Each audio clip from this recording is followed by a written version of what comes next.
dan juga mengedukasi semuanya ya. Semoga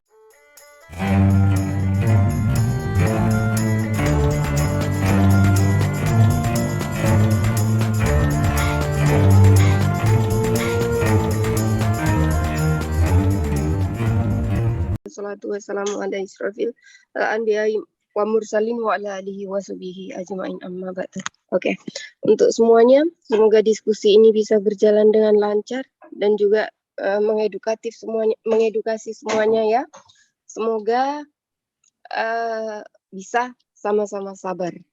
Oke, silahkan dimulai. Open statement 3 menit untuk Bang Zuma, silahkan 3 menit. Bang Ilyas monitor untuk timer ya, mohon maaf ya. Ya, sama itu kalau share screen bisa ditampilkan kalau diminta ayatnya gitu ya. Bang Ilyas monitor, oke. Terima kasih. 3 menit open statement.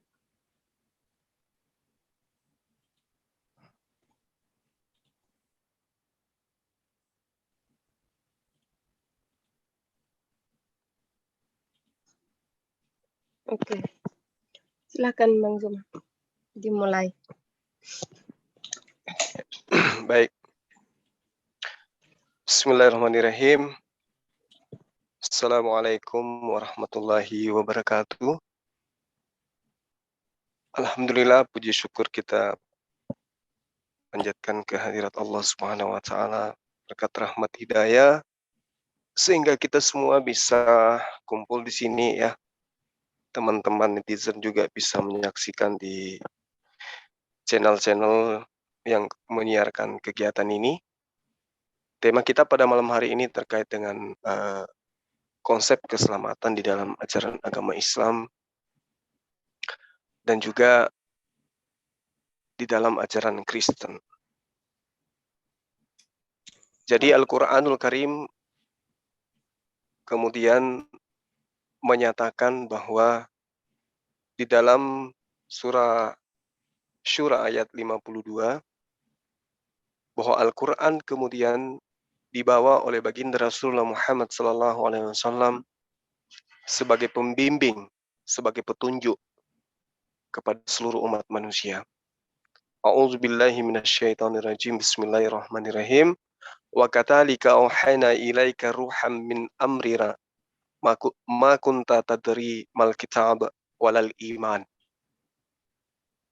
Di sini diterangkan bahwa Allah pencipta langit dan bumi mewahyukan Al-Quran dengan perintah.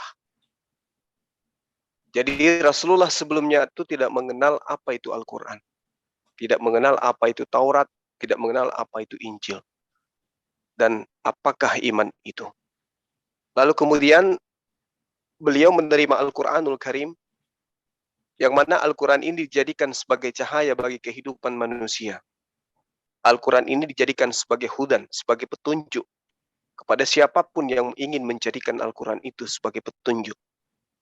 Lalu kemudian Allah tegaskan, engkau wahai Muhammad benar-benar membimbing manusia kepada jalan yang lurus. Jadi konsep keselamatan itu jelas ketika manusia menjadikan Al-Quranul Karim sebagai petunjuk di dalam kehidupan, dalam hubungannya kepada Tuhan, dan juga hubungannya kepada sesama manusia. Ini adalah merupakan konsep yang jelas. Oleh karena itulah kemudian Al-Quran mengatakan, wa qulil haqqu mir rabbikum, wa man syaa falyu'min, wa man syaa falyakfur. Kebenaran itu telah dijabarkan, kebenaran itu telah diterangkan, kebenaran itu telah datang. Barang siapa yang menghendaki untuk beriman, maka silakan dia mengikuti kebenaran itu, dan barang siapa menghendaki kekufuran, maka biarlah ia kafir meninggalkan petunjuk itu. Petunjuk yang dimaksud di sini adalah Al-Quranul Karim. Jadi kalau ingin selamat, maka ikuti apa yang menjadi acuan Al-Quran. Terima kasih.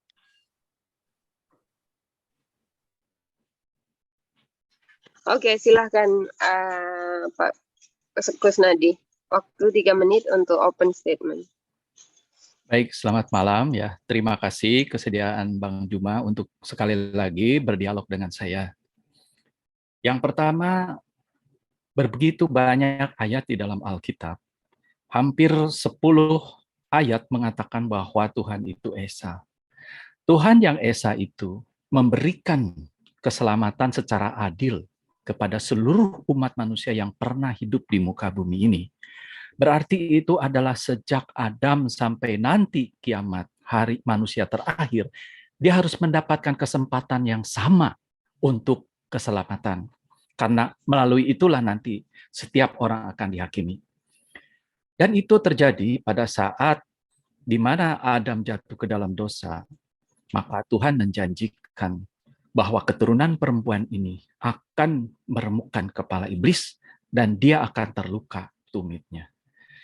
Inilah satu-satunya janji Tuhan yang diimani oleh setiap para nabi yang awal-awal itu. Karena kita lihat bahwa Habil mempersembahkan korban binatang. Itu adalah simbol tentang juru selamat yang terluka tumitnya itu. Dan itu diterima oleh Tuhan. Demikian berlanjut terus sampai kepada Nuh, kepada Abraham, kepada seluruh para nabi melakukan pengorbanan darah binatang di mezbah hanya sebagai simbol. Tetapi lebih tegas lagi pada saat kepada Abraham, di mana Tuhan menjanjikan bahwa keturunanmu akan seperti pasir di laut. Dan keturunanmu, singular, dikatakan akan menjadi berkat bagi bangsa-bangsa. Disitulah Abraham beriman, maka dia disebut Bapa orang beriman. Dan itu ternyata ada dua anaknya, Ishak dan Yakub. Ternyata Tuhan berfirman yang sama kepada Ishak, di mana dikatakan bahwa keturunanmu akan menjadi berkat bagi bangsa-bangsa. Demikian juga kepada Yakub. Dan setiap orang yang percaya pada zaman itu tentang iman ini, mereka percaya kepada juru selamat yang akan datang. Nah, begitu takutnya iblis, sampai-sampai di zaman Raja Namrud, dia menghamili perempuan-perempuan supaya melahirkan anak-anak raksasa itu. Itu untuk merusak keturunan yang dijanjikan itu. Dan akhirnya, itu semua dimusnahkan di zaman Nuh oleh air bah. Dan Tuhan mengurung malaikat-malaikat tersebut sesuai dengan ayat-ayat yang ada dikatakan dia mengurung. Dan salah satu tempat yang dikurung adalah gua-gua di seluruh bumi. Jadi kedatangan Yesus itu menggenapi janji ini sehingga setiap orang yang percaya sampai akhir zaman akan percaya kepada juru selamat ini.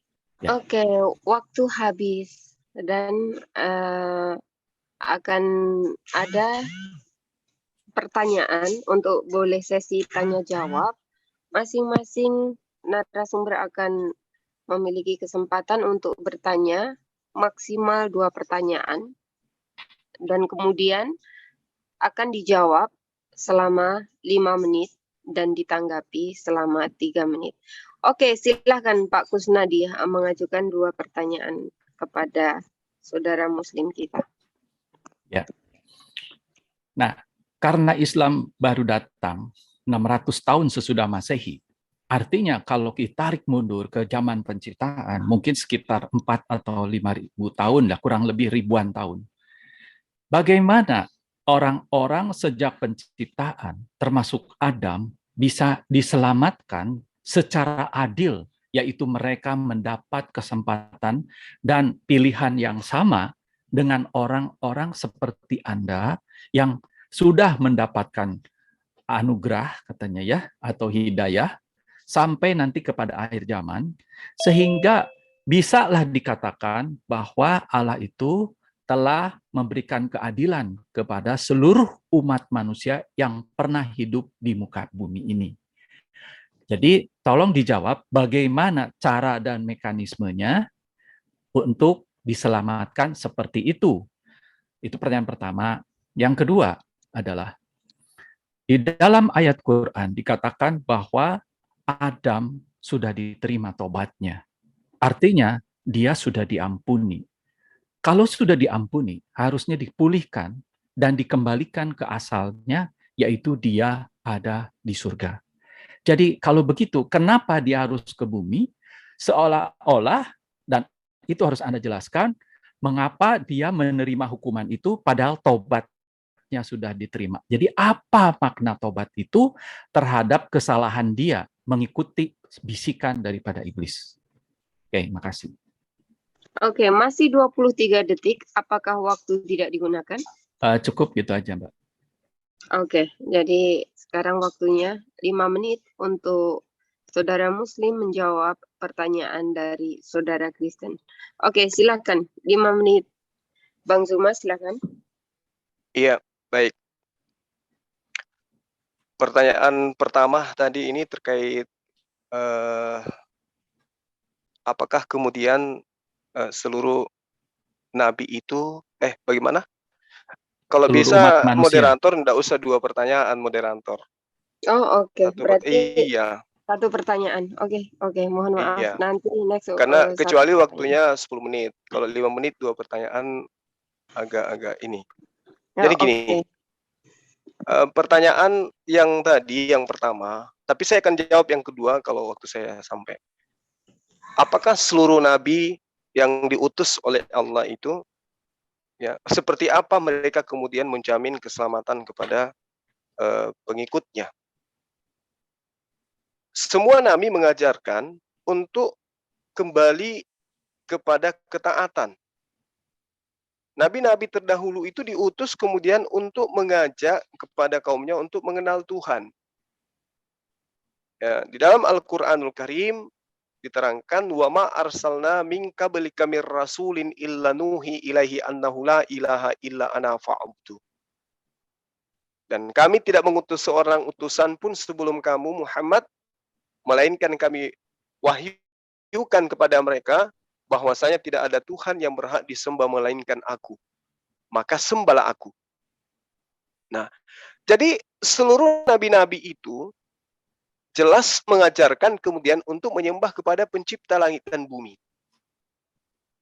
Namun kemudian mereka ada yang memiliki syariat yang sama seperti syariat yang ada di dalam pengajaran para nabi yang lain, ada juga tidak. Karena masing-masing nabi dan rasul itu diberi beban untuk kaumnya masing-masing. Nah, seperti misalnya datangnya Nabi Musa, dia dikhususkan kepada kaumnya. Datangnya Nabi Isa, juga itu adalah dikhususkan untuk kaumnya. Jadi seluruh nabi itu diutus kepada kaumnya masing-masing kecuali baginda Rasulullah Muhammad SAW. Itu ditujukan kepada seluruh umat manusia. Oleh karena itulah kemudian Rasulullah Muhammad SAW itu diperintahkan di dalam Al-Qur'anul Karim, ya, bahwa dia harus mengajak kepada seluruh umat manusia untuk mengikuti apa yang kemudian dia bawa. Itu diterangkan di dalam Al-Qur'an surah Ali Imran ayat 31. Ya, kul man kana aduwwan li dikatakan apabila engkau mencintai Allah, maka ikutilah aku. Maka Allah akan mengampuni segala dosa-dosamu. Karena Allah itu Maha Pemurah, Maha Pengampun. Ya. Ini jelas. Jadi perintahnya kemudian ikut kepada baginda. Nah, kalau yang nabi-nabi sebelumnya ikut kepada para nabi supaya mereka itu kemudian menyembah hanya kepada Tuhan yang diperkenalkan oleh nabi-nabi tersebut. Jadi seluruh nabi itu datang kemudian memperkenalkan untuk menyembah satu Tuhan, bukan banyak Tuhan. Ini yang ingin saya sampaikan kepada saudara. Kemudian tadi pertanyaan yang kedua apa ya? Sorry, maaf, saya lupa. Terkait apa tadi pertanyaan? Adam diterima tobatnya. Adam diterima tobatnya. Oke. Jadi Al-Qur'anul Karim memang mengatakan bahwa Adam itu, ya, ketika diperintahkan kemudian oleh Allah untuk taat, untuk jangan makan buah pengetahuan atau buah khuldi, ya. Lalu kemudian dia melanggar. Akan tetapi dia bertaubat. Makanya diterangkan dalam Al-Qur'an dalam surah Al-Baqarah ayat 43, Bismillahirrahmanirrahim, fatalakka Adamu min rabbih kalimatin fataba alaihi. Innahu huwat tawwabur rahim. Maka taubatnya kemudian diterima oleh Allah. Nah, terus saudara mengatakan, kenapa dia itu kemudian tidak dikembalikan kepada surga? Karena memang peruntukannya untuk diciptakan itu adalah di bumi. Bukan peruntukannya untuk mengisi surga. Wa iz qala rabbuka lil malaikati inni ja'ilun fil ardi khalifah. Fil ardi. Jadi bukan fil jannah. Dia dicipta untuk mengisi bumi. Nah, ini yang perlu saya terangkan bahwasanya keberadaan Adam dicipta oleh Allah untuk mengisi bumi sebagai pemimpin di atas muka bumi. Sehingga ketika dikatakan dia melakukan pelanggaran, lalu kemudian beliau bertaubat, Allah kemudian menerima taubatnya. Ya, fataba alaih. Innahu huwat tawwabur rahim. Sesungguhnya Allah Maha penerima taubat, lagi Maha penyayang. Jadi taubatnya Adam itu diterima, sehingga dia dalam keadaan suci diturunkan ke muka bumi untuk kemudian beranak cucu yang banyak. Saya kira seperti itu jawaban saya, bahwasanya terkait dengan penciptaan Adam itu memang dikhususkan di bumi. Terima kasih. Waktu habis. Sekarang 3 menit untuk saudara Kristen menanggapi jawaban dari Bang Zuma. Silahkan. Baik. Tadi Bang Juma mengatakan bahwa nabi-nabi itu mengajarkan pengenalan terhadap Tuhan. Jadi artinya barulah itu dikatakan adil bagi seluruh umat manusia. Jadi sejak zaman dulu sampai nanti akhir zaman yang disyaratkan adalah mengenal Tuhannya, dan tadi ada kata-kata soal satu Tuhan. Nah, sekarang kalau begitu berarti menurut Bang Juma, apakah semua orang yang demikian diperlakukan adil? Karena kalau demikian, untuk mengenal Tuhan, yang mana tadi Anda katakan adalah monoteisme, harus monoteisme, ya. Dan Kristen pun monoteis tapi ditolak, ya. Tapi ada beberapa pagan yang kita bisa lihat di Wikipedia bahwa pagan itu tidak seluruhnya politeis. Ada juga pagan yang monoteis, ya, seperti misalnya Baihi dan seterusnya. Nah, pertanyaannya adalah apakah pagan-pagan yang menyembah satu Tuhan dan mengenal Tuhannya itu juga diselamatkan masuk surga? Waktunya habis ya? Masih ada. Lanjut. Masih ada ya? Jadi karena syaratnya untuk masuk surga sangat gampang, yaitu cuma mengenal Allah yang tunggal itu, yang satu-satunya katanya yang tunggal. Nah, jadi mohon itu dijelaskan ya, karena pertanyaannya kan katanya debatnya cuma satu, ya udah saya itu aja. Kalau begitu pagan-pagan yang monoteisme itu selamat atau tidak? Kalau syaratnya seperti itu. Ya, cukup pertanyaan saya itu aja. Masih ada waktu 1 menit. Apakah tidak digunakan? Saya kira cukup, saya cuma menanyakan keadilan Tuhan bagi seluruh umat manusia yang pernah hidup di muka bumi ini, dan juga ada pagan-pagan yang juga monoteisme. Ya. Oke. Tetapi sekarang untuk Bang Zuma, boleh ini timernya jalan terus, kenapa ya? Oh, sorry. Iya. Sebentar. Oke, Bang Zuma, sekarang waktunya bertanya ya, Bang Ilyas ya, 2 menit untuk bertanya, 3 menit untuk menanggapi jawaban. Untuk merespon tadi Merespon tanggapan. Jadi Iya, 3 tadi menit ya. Bang Satria Injil itu merespon jawaban.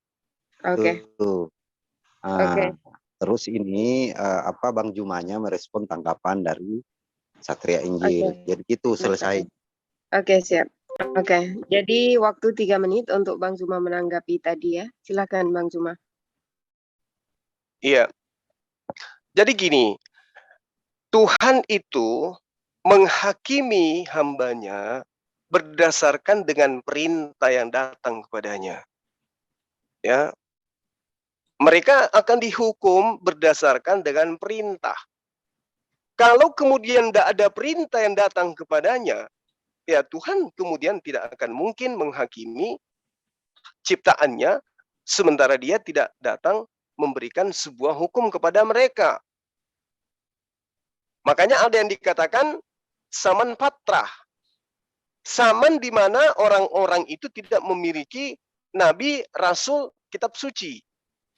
Jadi kalau ada orang pagan kemudian tidak pernah datang kepadanya nabi, tidak ada nabi yang diutus untuk mereka, lalu kemudian tidak ada kitab suci yang dari Tuhan untuk mereka, maka apa dasarnya untuk dihukum? Nggak ada dasarnya. Lain cerita kalau sudah datang nabi, lalu kemudian nabi ini diutus untuk semua umat manusia, lalu kemudian dia tidak taat kepada perintah nabi tersebut, maka dia akan dihukum. Makanya saya katakan, nabi-nabi itu ya, yang datang kemudian kepada kaumnya masing-masing, mereka akan dihukum sesuai dengan kaidah apa yang menjadi syariat nabi yang datang kepada mereka. Jadi dihukumnya seorang hamba itu berdasarkan ketika ada perintah datang kepada mereka, dia taat ataupun tidak. Jadi kalau ada orang mempraktekkan sesuatu yang sifatnya kemudian pagan, tapi tidak ada datang kepada mereka nabi dan rasul, dalam hal ini pengajaran yang memang dikhususkan kepada mereka, maka dia tidak akan mungkin dihukum. Karena kenapa? Allah itu maha adil. Keadilan Allah itu berlaku pada semua aspek. Nah, lain cerita kalau sudah datang baginda Rasulullah Muhammad SAW, yang mana beliau diutus kepada seluruh umat manusia, tapi kemudian masih ada juga orang yang menyembah selain daripada Tuhan yang diperkenalkan oleh para nabi, yaitu menuhankan ya manusia atau menuhankan batu atau menuhankan api dan seterusnya. Nah, sementara ketika ada orang paganisme, di saat tidak ada nabi dan rasul datang kepada mereka, tidak ada kitab suci yang dikhususkan kepada mereka, maka itu tidak ada hukuman bagi mereka.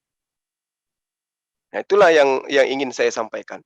Bahwasanya kalau ada orang pagan tapi tidak ada nabi yang datang kepadanya, seperti misalnya ketika nabi-nabi itu datang hanya kepada Bani Israel, kemudian di luar daripada Bani Israel tidak ada nabi diutus kepada mereka, apa dasarnya kemudian mau dihukum orang-orang ini? Sementara tidak ada perintah yang datang kepada mereka. Lain cerita kalau ada seruannya, ya ayuhan nas. Nah, itu tidak pernah kita temukan di dalam kitab-kitab terdahulu seruannya kepada seluruh umat manusia. Demikian. Oke, terima kasih. Pas sekali waktunya. Oke, untuk mengajukan pertanyaan kepada saudara Kristen, waktu 2 menit. Silakan Bang Zuma. Iya. Pertanyaan saya terkait dengan materi kita ini adalah keselamatan menurut mimbar gereja, yaitu menjadikan Yesus anak Maria itu Tuhan, menyembah kepada Yesus. Nah, tolong tunjukkan kepada saya kapan dan di mana Yesus mengatakan bahwa keselamatan itu adalah tergantung terhadap orang menuhankan Yesus atau tidak menuhankan Yesus. Percaya dalam arti kata Yesus itu adalah Tuhan yang datang dalam rupa manusia. Kapan dan di mana Yesus mengajarkan itu? Bahwa sekarang teman-teman Kristen dengan busung dada, dengan bangga, mereka mendapatkan jaminan keselamatan karena sudah menjadi Kristen. Adakah kemudian jaminan keselamatan kepada orang-orang yang menggantikan Tuhannya para nabi dengan Yesus anak Maria? Kalau ada jaminan itu, tolong Anda tunjukkan kepada saya tertulis di mana dan apakah itu berasal dari Yesus. Bahwa keselamatan adalah ketika manusia ya memfokuskan imannya untuk menjadikan anak Maria itu sebagai Tuhan selain daripada Tuhan yang datang kepada para nabi. Karena jelas Yesus itu bukan pencipta langit dan bumi. Yesus itu adalah ciptaan pencipta langit dan bumi. Yesus itu adalah manusia. Yesus mati. Yesus tidak tahu hari kiamat. Yesus lapar. Yesus ketakutan. Yesus was-was. Semuanya sisi kemanusiaan ada pada diri Yesus. Mana jaminan keselamatan terhadap orang-orang yang menuhankan anak manusia layaknya Yesus ini? Silakan. Oke, terima kasih. Sekarang waktu 5 menit untuk saudara Kristen menanggapi pertanyaan dari menjawab pertanyaan dari Bang Zuma. Silahkan. Ya, baik. Kalau kita lihat di dalam Alkitab bahwa kejatuhan daripada Adam itu bukanlah dia melakukan sebuah kejahatan ataupun kriminal. Makan buah koldi itu adalah bukan kejahatan, tapi itu adalah untuk hidup. Tetapi yang menjadi persoalan bukan itu. Karena Adam lebih beriman kepada ucapan iblis daripada kepada Tuhan. Itulah sebabnya. Jadi artinya kejatuhan Adam itu karena iman. Maka itulah Tuhan mengajarkan bahwa melalui iman pula lah maka mereka akan kembali kepada Tuhan. Itulah sebabnya Abraham disebut bapak orang beriman. Bukan bapak orang baik, bapak orang beriman. Maka seluruh umat manusia sebelum Yesus lahir, mereka beriman kepada juru selamat yang akan datang itu. Ya. Nah, jadi artinya juga mengatakan tentang Yesus adalah Tuhan. Tuhan itu adalah maknanya. Tetapi yang penting di sini adalah Mesias itu yang dijanjikan. Karena Mesias itu artinya yang diurapi. Yang diurapi itu sebagai apa? Sebagai raja. Raja yang mana? Raja segala raja. Itu yang dimaksud.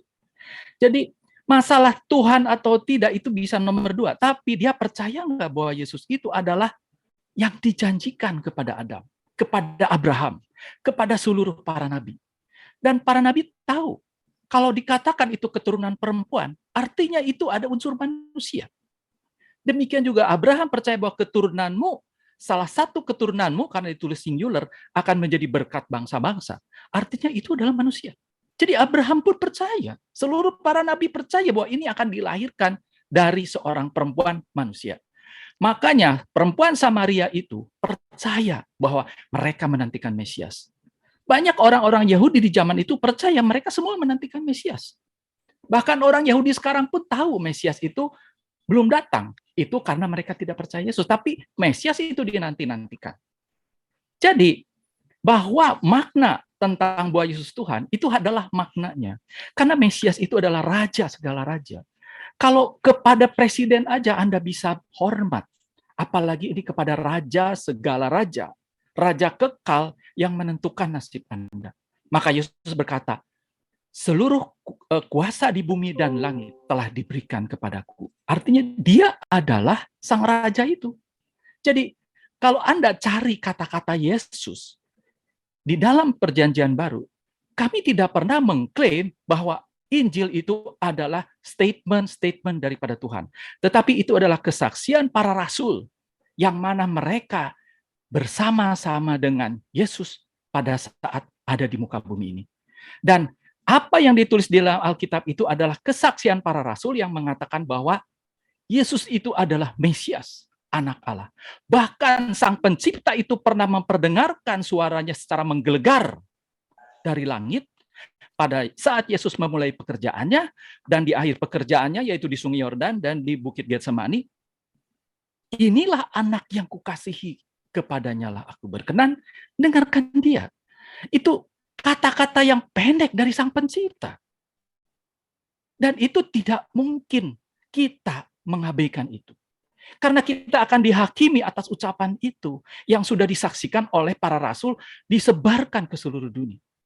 Termasuk Anda dan saya akan diminta pertanggungjawab. Karena sang pencipta sudah membuang waktunya untuk kita manusia, dia menyatakan itu. Artinya anak Allah itu adalah Mesias. Karena orang Yahudi percaya bahwa anak Allah itu adalah Mesias, dan siapapun yang mengakui anak Allah harus dihukum mati karena dia menyamakan dirinya adalah sang pencipta atau firman sang pencipta itu. Jadi disinilah kesalahpahaman bahwa setiap muslim mencari perkataan Yesus, tapi mereka lupa ini adalah kesaksian para rasul yang menyatakan Yesus itu adalah Mesias. Mesias anak Allah yang dijanjikan sejak Adam. Karena dialah juru selamat dan penebus kita yang sudah diambil oleh iblis. Karena kita keturunan Adam yang telah beriman kepada iblis. Tapi Adam sudah bertobat, keturunannya belum. Keturunan itulah yang harus ditebus karena dilahirkan oleh orang yang berdosa. Maka setiap manusia di muka bumi ini akan ditawarkan, apakah Anda percaya bahwa Yesus itu adalah yang dijanjikan itu? Bukan soal Yesus Tuhan atau tidak. Karena begitu Anda percaya bahwa dialah yang dijanjikan itu, Anda udah tahu bahwa dia adalah raja segala raja. Dan itu adalah Tuhan. Ya. Waktu habis. Mohon maaf, Pak Kusnadi. Ketika Anda menjelaskan atau menjawab pertanyaan, karena di sini bukan ajang untuk berasumsi, saya harap untuk narasumber membawa data yang valid atas jawabannya. Jadi tidak ngawur. Oke, silakan waktu 3 menit untuk menanggapi. Silakan Bang Zuma. Iya, baik. Jadi inilah yang saya katakan bahwa iblis itu sudah pensiun. Karena iblis tidak menggoda lagi manusia untuk tidak menyembah kepada Tuhan. Karena ada miliaran manusia yang mempromosikan anak Maria itu adalah Tuhan. Iblis pensiun. Sekarang sudah miliaran manusia mempromosikan untuk tidak menyembah kepada Tuhan pencipta langit dan bumi. Dengan mengambil data-data yang sangat jelas bahwa justru data yang digunakan itu adalah data pembuktian bahwa Yesus itu bukan Tuhan. Kalau dikatakan Yesus adalah raja segala raja, ini bahasa yang mengenakkan di kuping tapi tidak sesuai dengan fakta yang ada di lapangan. Kuasa katanya diberikan pada dirinya, baik di surga maupun di bumi. Yang memberikan kepada dia siapa? Apakah ibunya? Apakah pamannya? Atau tantenya? Bukan. Yang memberikan kuasa itu adalah Tuhannya. Nah, orang-orang ini ingin menggantikan Tuhannya Yesus dengan Yesus yang hanya diberi kuasa. Matius 28, nomor 18. Yesus mendekati mereka dan berkata, kepadaku telah diberikan. Yesus diberi kuasa. Siapa yang memberi kuasa? Malikin nas, yang merajai manusia. Siapa yang merajai manusia itu? Tuhan pencipta langit dan bumi. Yang disembah oleh Yesus. Yesus, raja di mana dia rupanya? Kalau dikatakan dia yang menentukan keselamatan, tunggu dulu. Markus 10 nomor 40. Tetapi hal duduk di sebelah kananku di surga, atau yang duduk di sebelah kiriku nanti di sana, aku tidak berhak memberikannya. Itu akan diberikan kepada orang-orang bagi siapa itu disediakan. Siapa yang memberikan itu? Bapakku yang ada di surga. Yesus tidak punya hak. Jadi apa yang ingin dijual di sini? Ketika kemudian Yesus dikatakan raja segala raja, kuasanya adalah kuasa yang diberikan. Lalu kemudian diterangkan dalam Yohanes 5, Yesus diberi kuasa menghakimi sebab dia hanyalah anak manusia. Yesus jago, Yesus hebat. Kenapa dia jago? Kenapa dia hebat? Karena dia utusan Tuhan. Bukan utusan presiden. Bukan utusan gubernur. Dia utusan pencipta langit dan bumi. Tapi sebagai utusan, dia mengatakan apa? Aku tidak bisa berbuat apa-apa dari diriku sendiri. Aku bahkan berkata bukan dari diriku sendiri. Berkata saja bukan dari dirinya. Apalagi berbuat. Jadi Tuhan model apa ini? Makanya tadi saya tanya, mana jaminan keselamatan itu? Yang dijanjikan oleh Yesus kepada penyembah-penyembahnya menggantikan Tuhannya yang ada di langit yang maha tinggi itu. Tidak ada. Yang Anda tunjukkan hanya doktrin gereja. Silakan. Oke, terima kasih. Pas sekali. Oke, waktu 3 menit untuk Pak Kusnadi menjawab. Oke, silahkan. Baik. Untuk ayat itu bisa dilihat 1 Yohanes 4 ayat 2, di mana dikatakan, demikianlah kita mengenal roh Allah, setiap roh yang mengaku bahwa Yesus Kristus, artinya Yesus itu Mesias, sebagai manusia berasal dari Allah. Itu aja, tidak ada di situ dikatakan apa Tuhan, kan? Seperti yang Bang Juma katakan, tapi otomatis Mesias itu adalah Tuhan itu sendiri. Artinya Tuhan adalah penguasa, ya. Saya tidak membantah bahwa Yesus itu adalah utusan, tapi kita tidak bisa berpikiran sempit. Karena utusan itu untuk apa? Anda diutus untuk mengantarkan makanan, bisa. Tapi Yesus diutus untuk misinya. menjadi Mesias seperti yang dijanjikan kepada Adam, kepada Abraham. Supaya tergenapi janji-janji itu. Jadi jaminannya apa? Janji. Namanya juga jaminan, janji. Mana ada jaminan itu sudah ditunjukkan sekarang. Kalau Anda mau lihat, ya nanti. Kalau setelah ajal, Anda baru lihat di situ. Ya. Jadi, kalau dikatakan mimbar gereja, nggak ada. Saya tidak bicara mimbar gereja. Ini bicara kesaksian daripada para rasul yang jelas mengatakan seperti itu. Ya. Jadi, Anda salah paham. Utusan itu bukanlah seorang nabi. Tidak selalu. Karena Yesus itu lebih dari nabi. Dia guru, dia nabi, tapi dia adalah Mesias.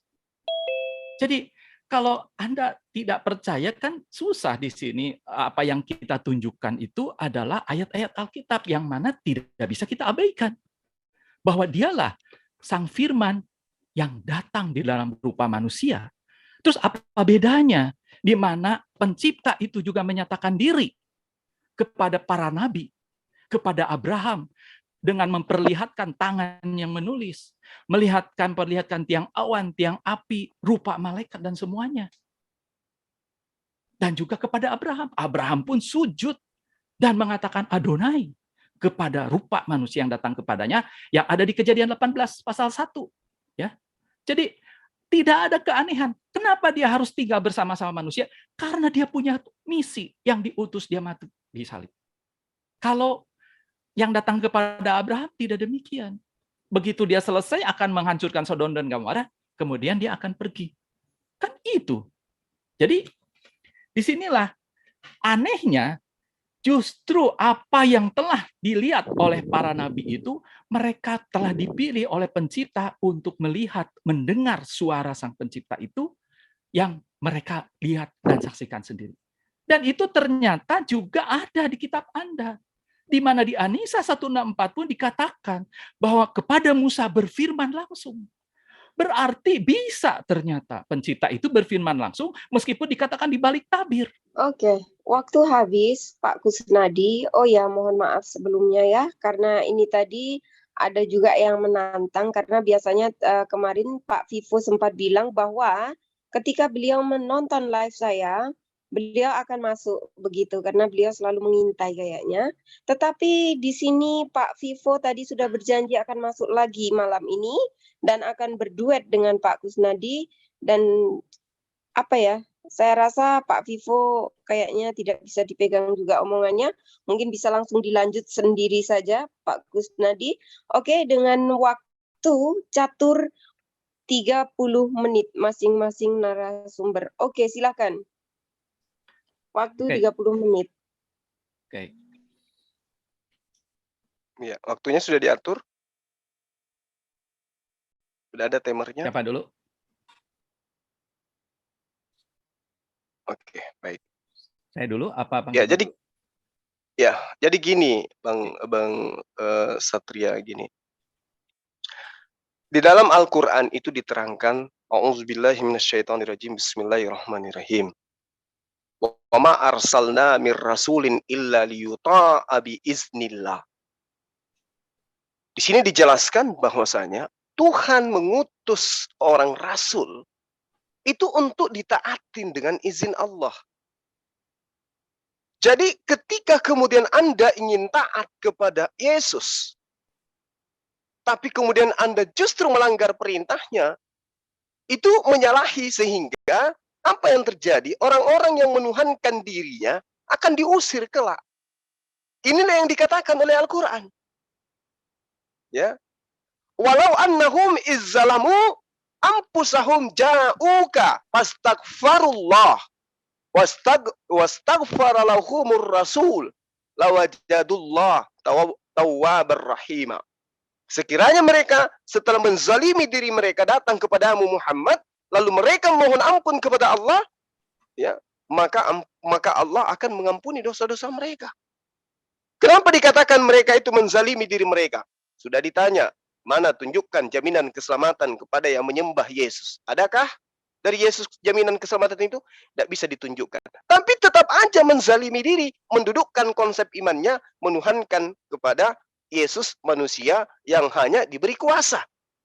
Kisah Para Rasul 2 nomor 22, orang Israel harus tahu bahwa Yesus adalah orang yang ditentukan oleh Tuhan sebagai perantara untuk memperlihatkan mujizat, tanda-tanda dan kuasa.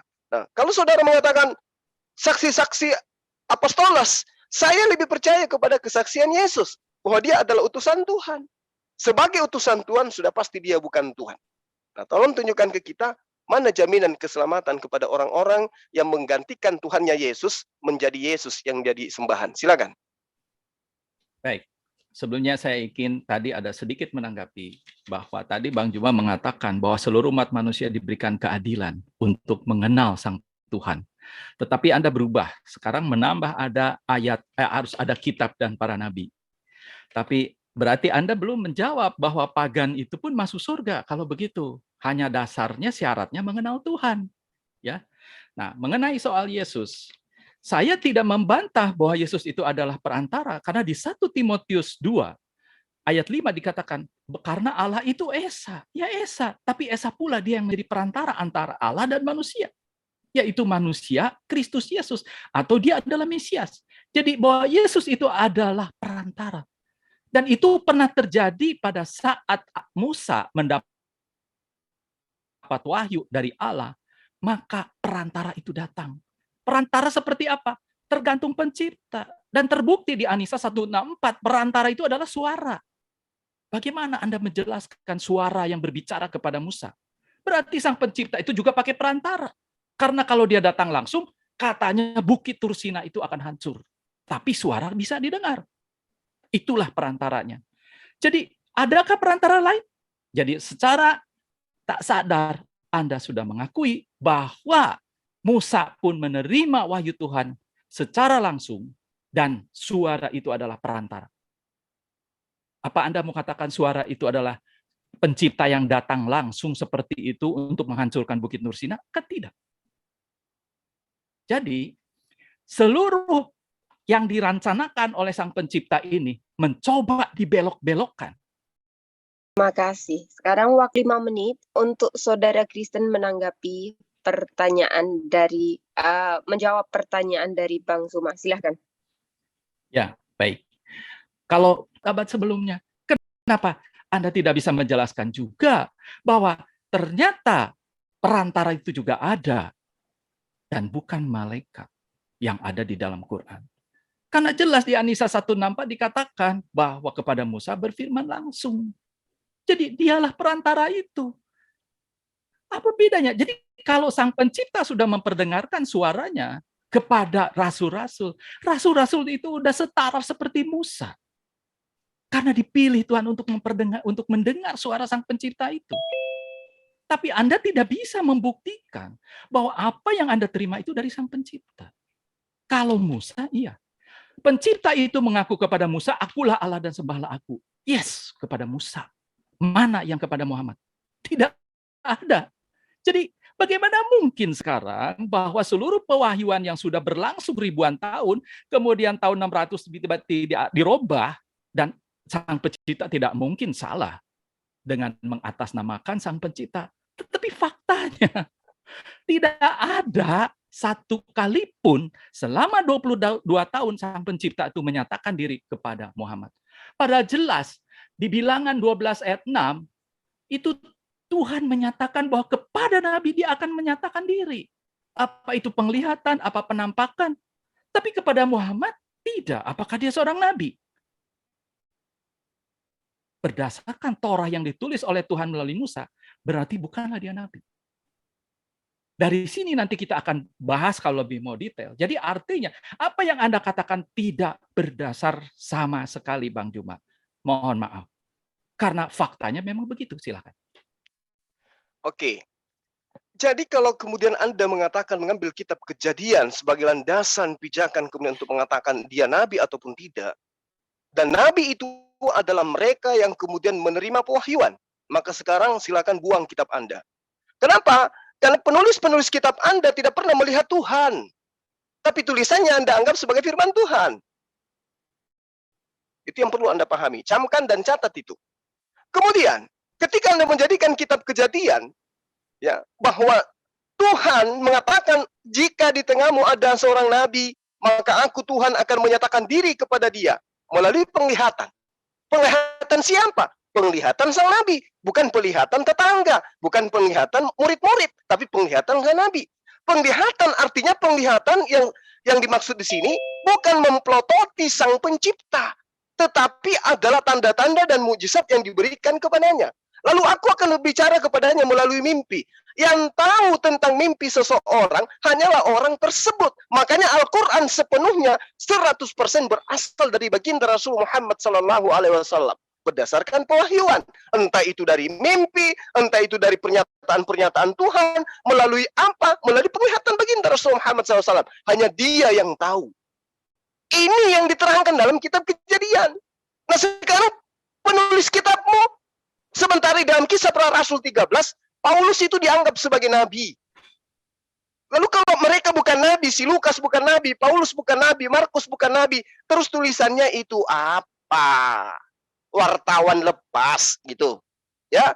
Jadi Anda belum menunjukkan kepada kita bagaimana jaminan Yesus, keselamatan yang diberikan kepada yang menyembah Dia itu mana? Tunjukkan kepada kita. Kita nggak melihat. Mana jaminan Yesus kepada orang-orang yang mentuhankan dirinya, menggantikan Tuhannya Yesus dengan dirinya? Ada enggak? Kalau Anda mengatakan bahwasanya Yesus itu bukan hamba Tuhan, berdoa bukan karena dia hamba, baca kitab Anda. Kisah Para Rasul bab 3 nomor 13. Ya, di situ dikatakan Allah Abraham, Ishak dan Yakub, ilah nenek moyang kita telah memuliakan hambanya, yaitu Yesus Kristus. Coba kamu tunjukkan kepada kita dalil menyembah hamba Tuhan ada jaminan keselamatan padanya. Kalau percaya kepada Yesus, saya lebih percaya kepada Yesus dari Bang Kusnadi. Justru Bang Kusnadi ini nggak percaya kepada Yesus. Kalau Abang percaya kepada Yesus, tidak mungkin menjadi Kristen. Mustahil.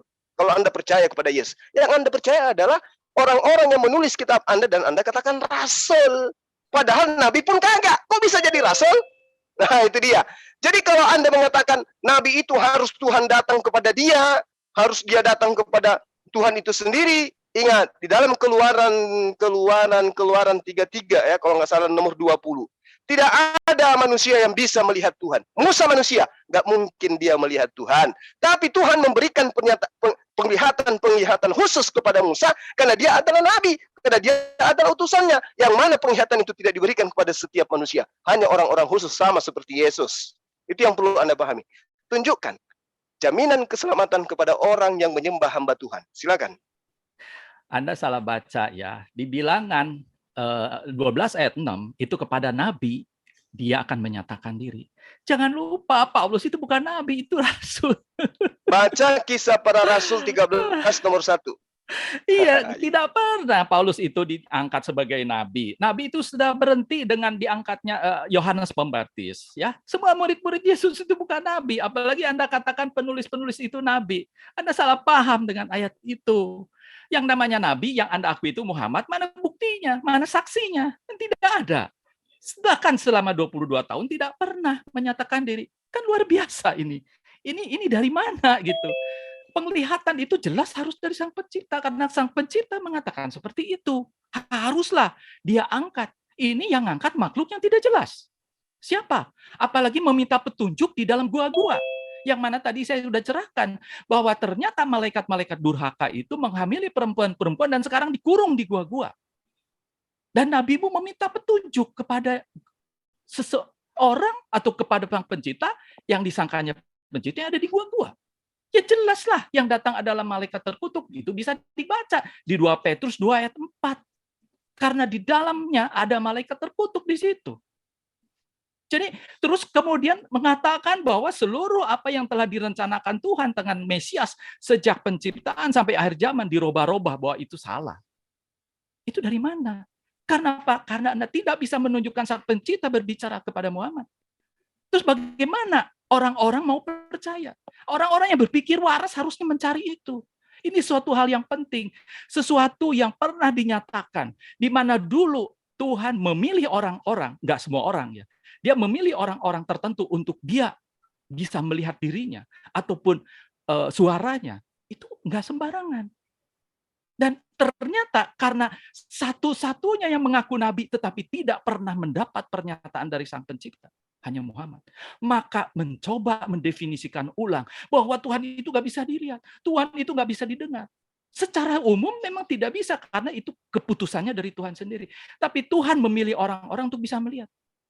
Kalau di dalam kitab Anda mendefinisikan ulang bahwa Musa tidak bisa melihat wujudnya, itu hanya ada di Al-A'raf 143, adalah mencoba mendefinisikan ulang.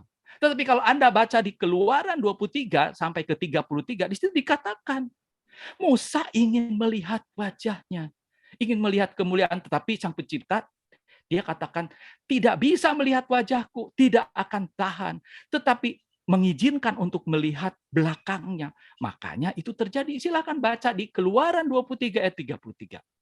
Jadi artinya bahwa tidak sahnya sebuah pernyataan Sang Pencipta itu berarti memang tidak ada. Karena Sang Pencipta itu tidak pernah sekalipun, jangankan melihat nabinya, berbicara pun yang disaksikan banyak orang pun tidak pernah.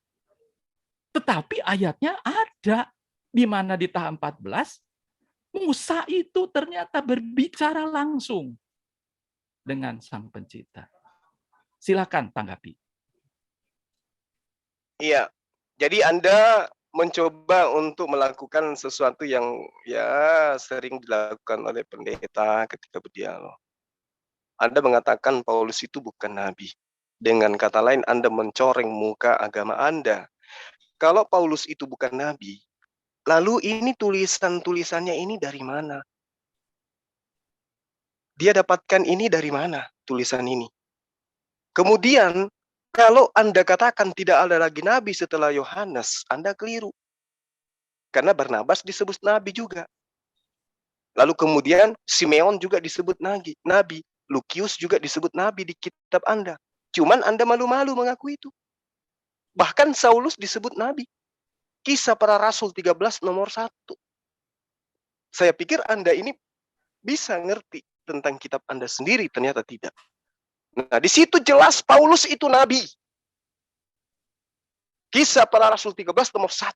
Kalau dia bukan nabi, lalu dari mana ilmunya dia bisa membatalkan semua hukum Taurat dengan matinya Yesus di atas tiang salib? Kalau dia bukan nabi, lalu kenapa dia kemudian menggantikan Tuhannya Bani Israel dengan Yesus? Atas ilmu apa yang dia punya? Sampai dia berani-beraninya menggantikan Tuhannya Yesus menjadi Yesus itu sendiri. Kalau dia bukan nabi, ilmunya dari mana? Ini fakta di dalam kitab Anda, bahwa kekristenan itu bukan ajaran Yesus. Makanya saya minta datanya, mana kunci keselamatan? Mana jaminan keselamatan? Dari Yesus. Pada orang Kristen yang menyembahnya. Ada nggak? Anda nggak bisa menunjukkan itu. Tapi kalau saya minta, mana jaminan Paulus? Jaminan keselamatan dari Paulus? Anda bisa menunjukkan 1000 bahkan 1.000.000 ayat di dalam kitab Anda. Kenapa? Karena jaminan-jaminan yang mengenakan di dalam kitab Anda itu semuanya dari Paulus. Roma 10.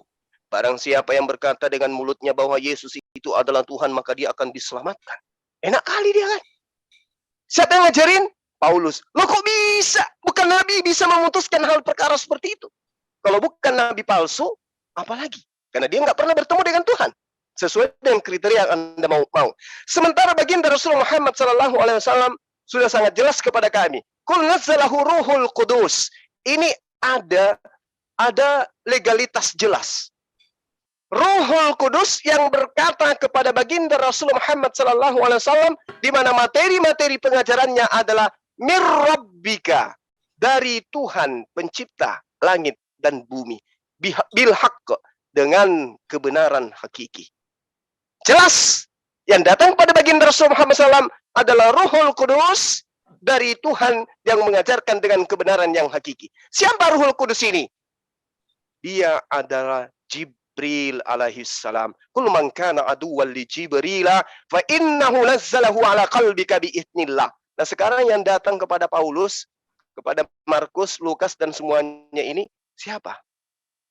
Sehingga kitabnya Anda jadikan sebagai firman Tuhan. Ayo, ini yang perlu Anda jelaskan kepada kita malam ini, bahwa tidak ada jaminan Yesus kepada penyembah Yesus dan kemudian tidak ada legitimasi Yesus kepada tulisan-tulisan yang ada di kitab Anda, artinya semuanya hancur. Tuhan Anda lebur, kemudian kitab Anda juga meleleh.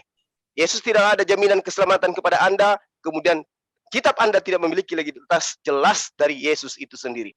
Silakan Anda tunjukkan satu data kepada saya bahwa Yesus menjamin keselamatan kepada orang yang menyembah hamba Tuhan. Silakan.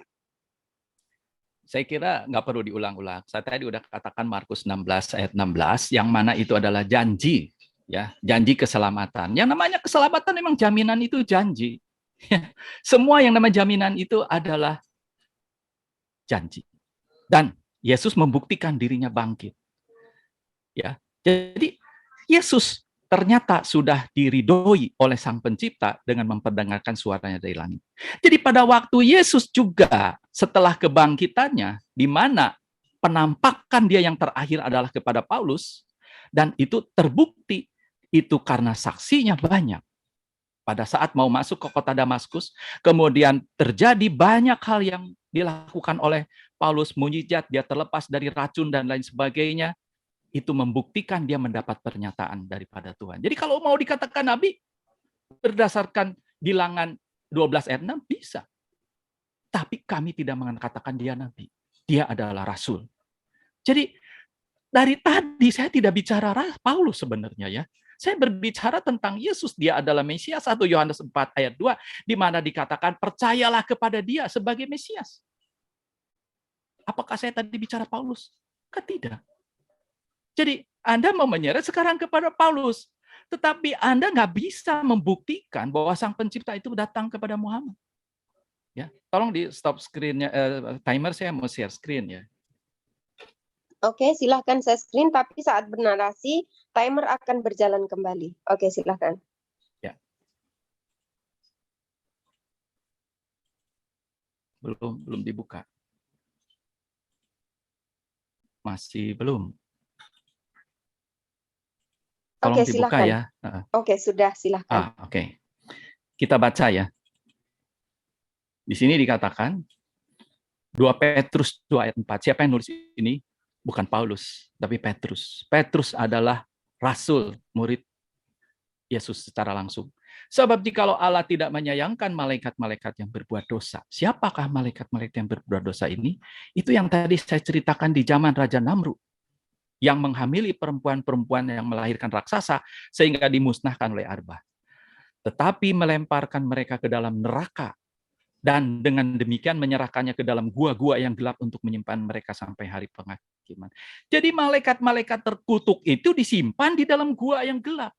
Nah, sekarang Anda mendapat petunjuk dari nabi yang mencari petunjuk di dalam gua-gua. Bagaimana itu bisa dikatakan itu dari Sang Pencipta? Justru itulah malaikat-malaikat yang dibuang oleh Sang Pencipta, dikurung di dalam gua-gua. Jadi sekarang petunjuk itu diambil. Kan luar biasa, ya. Jadi disinilah sebenarnya, tolong timernya saya jadi bisa ngatur waktu. Oke, timer, terima kasih. Ya, jadi artinya sekarang kalau kita berbicara tentang keislaman, kita tidak bisa lupa tentang latar belakang asbabun nuzulnya. Karena apa? Karena Islam lahir dari orang-orang Quraisy. Kita lihat talbiyahnya sama. La baik, Allahumma la baik. La baik, sarikala kala baik. Yang artinya aku sambut panggilanmu. Aku percaya kepada Allah Jat yang tiada sekutu bagimu. Meskipun dia menyeleweng, tapi sesembahannya sama. Mereka juga melakukan haji. Mereka juga melakukan sa'i di Safa Marwah, wukuf, mabit di Padang Arafah. Mereka melakukan banyak hal yang sama. Banyak kemiripan. Bahkan di dalam Sirah Nabawiyah Ibnu Hisam dikatakan bahwa Abdul Muthalib itu adalah pemimpin orang-orang Quraisy. Dan dia juga pernah melakukan hal-hal yang seperti anaknya tadinya mau diserahkan, mau dipersembahkan, artinya dipersembahkan ya dibunuh gitu di depan Ka'bah yang ada patung Hubal. Jadi bagaimana sekarang itu dikatakan Sang Pencipta? Karena Sang Pencipta itu tidak pernah membuat hal-hal yang seperti itu. mencoba dikait-kaitkan dengan Abraham, tetapi fakta yang menjadi PR Anda adalah berasal daripada suku Quraisy. Jadi inilah legalitas daripada bagaimana wahyu-wahyu yang diturunkan untuk mengubah jalannya penyelamatan Sang Pencipta sampai kepada akhir zaman. Silakan ditanggapi untuk hal ini. Buktikan bahwa dia berbicara dengan Muhammad. Silakan. Iya, baik. Jadi kalau Anda kemudian mengatakan bahwasanya 2 Petrus 2 nomor 4 itu adalah firman Tuhan, lagi-lagi Anda akan ketabrak, berarti mereka ini semua adalah nabi. Tapi sayang, namanya kelicikan itu tidak akan pernah bisa lolos untuk selama-lamanya. Karena di terjemahan lama, ya, di situ tidak dikatakan dilemparkan ke dalam gua, tetapi dirantai mereka ke dalam rantai kegelapan. Lalu kemudian di terjemahan lain dikatakan ditahan, ya, di dalam sebuah tempat yang gelap. Yang gelap itu bukan selamanya, bukan berarti itu adalah gua. Tidak seperti itu. Lalu kemudian ketika dalam bahasa original teksnya Anda katakan di situ adalah gua, salah. Di situ adalah, kalau gua maka bahasa Yunaninya adalah spilau. Sementara itu bukan mengatakan spilau. Nah, ini kenapa kemudian dikatakan gua di sini oleh penerjemah? Layaknya penerjemah menggantikan theos menjadi Allah. Karena ingin menjajakan sesuatu. Karena ingin menjual sesuatu. Karena ingin menyesatkan orang, menjauhkan orang dari Islam. Padahal di terjemahannya yang lain dikatakan di dalam jurang yang gelap. Jurang bukan goa. Kalau Anda mengatakan di dalam goa itu ada setannya, Anda coba lihat di dalam kitab Perjanjian Lama, bagaimana kemudian Elia masuk ke dalam goa, di mana di goa itu kemudian Tuhan datang. Apakah Anda ingin mengatakan bahwa yang datang itu bukan Tuhan, tapi adalah setan? 1 Raja-Raja 19 nomor 9. Tuhan datang kepada Elia ketika Elia berada di dalam goa. Apa kerjamu di sini, hai Elia? Ada Tuhan yang tidak maha tahu bertanya kepada Elia. Apakah ini Tuhan atau ini adalah iblis yang Anda maksud? Itu satu. Kedua, Anda tidak sadar. Sebelum Yesus mati, dia bukan Tuhan. Sebelum Yesus bangkit, dia bukan Tuhan. Setelah dia masuk ke dalam goa, entah setan apa yang kemudian merasukinya, sampai begitu keluar dari goa, dia jadi Tuhan. Apakah itu yang Anda maksud? Sampai-sampai ketika dia muncul di tengah-tengah muridnya, dia dikira hantu oleh murid-muridnya. Lukas 24, nomor 36, nomor 37. Murid-muridnya ketakutan karena melihat hantu. Apa karena dia berasal dari goa? Ingat, kuburan tempat dia dikuburkan itu bukan kuburan normal. Itu adalah kuburan berbentuk goa, yang mana bisa sampai 5 mayat di dalam. Berarti kuburan ini adalah goa yang kemudian ditempati untuk menyimpan mayat. Kata Anda 2 Petrus 2 nomor 4, siapa yang masuk ke dalam goa, bertapa di dalam, Yesus nggak bertapa lagi dia. Mayatnya dimasukkan. Begitu dia keluar dari sana, jangan-jangan yang Anda sembah itu, yang terangkat ke langit itu adalah setan. Saya curiga gitu loh. Kalau Maria ketika datang, dia cari mayatnya Tuhannya. Siapakah yang mengambil mayat Tuhanku di sini? Apakah engkau melihatnya? Ada kemudian sosok berbaju putih mengatakan, aku tidak tahu. Ini siapa ini yang Anda sembah? Jangan-jangan saya curiga Yesus yang Anda sembah itu adalah setan. Anda yang mengatakan loh, 2 Petrus 2 nomor 4. Nah, kembali kepada pertanyaan saya tadi, kalau Anda mengatakan bahwa Markus 16 nomor 16, Bung, di sini yang dikatakan yang percaya. Percaya apa? Apakah percaya hamba Tuhan itu adalah Tuhan? Tidak. Percaya bahwa Yesus itu adalah utusan Tuhan. Ini yang dijamin keselamatan. Orang yang percaya bahwa Yesus itu adalah utusan. Barang siapa yang percaya kepada aku, maka dia akan melakukan juga pekerjaan yang aku lakukan. Kalau pekerjaan Tuhan mau dilakukan oleh manusia, tidak mungkin. Tapi kalau pekerjaan manusia mau dilakukan, itu sudah bisa. Yesus mengatakan, Yohanes 14 nomor 12, jika kau percaya kepada aku, kau akan melakukan pekerjaan yang aku lakukan. Berarti Yesus ini bukan Tuhan. Dia jadi Tuhan ketika dia keluar dari goa. Sesuai dengan 2 Petrus 2 nomor 4. Siapa yang ada di dalam goa? Setan katanya. Keluar dari goa, jadi Tuhan. Nah, coba Anda pikirkan. Sekarang saya tanya kepada saudara, mana jaminan keselamatan Yesus kepada orang yang menuhankan dirinya? Yang Markus 16:16 ini bukan percaya sehingga dia dituhankan, tapi percaya bahwa Yesus itu adalah utusan Tuhan. Silakan. Sekarang gini, memang ayatnya mengatakan kan di tempat yang gelap. Tadi kan saya katakan sebagian disimpan di dalam tempat gua-gua, salah satunya gua-gua. Karena gua-gua itu adalah tempat yang memang gelap. Ya, dia tidak terkena matahari bahkan, ya. Jadi artinya bahwa itu adalah gua-gua supaya jelas. Kalau sekarang nggak dijelasin mana? Lubang pun yang di bawah bumi itu adalah tempat gelap. Di bawah dasar laut pun gelap. Jadi gua-gua itu hanya salah satu. Dan jangan lupa, yang bertahanut itu siapa? Tahanut itu sebenarnya adalah kebiasaan orang-orang Quraisy. Ya, salah satunya Zaid bin Nufail pun juga nginepnya di goa-goa di situ. Kemudian barulah Muhammad ikut di situ. Bertahanut. Sekarang Elia, apakah dia bertahanut di goa? Anda mau tidur di goa nggak apa-apa, asal Anda jangan minta petunjuk, jangan minta bertapa di dalamnya. Tidak ada nabi-nabi sebelumnya yang meminta petunjuk di dalam goa. Ingat itu. Kalau mereka masuk ke gua, ya nggak masalah, ya. Tapi begitu minta tunjuk, maka dia kasih itu malaikat durhakanya. Tapi kalau manusia itu tidak minta petunjuk, dia diam, tenang aja gitu ya, tunggu sampai dia minta petunjuk, barulah kasih wangsit, ya kan?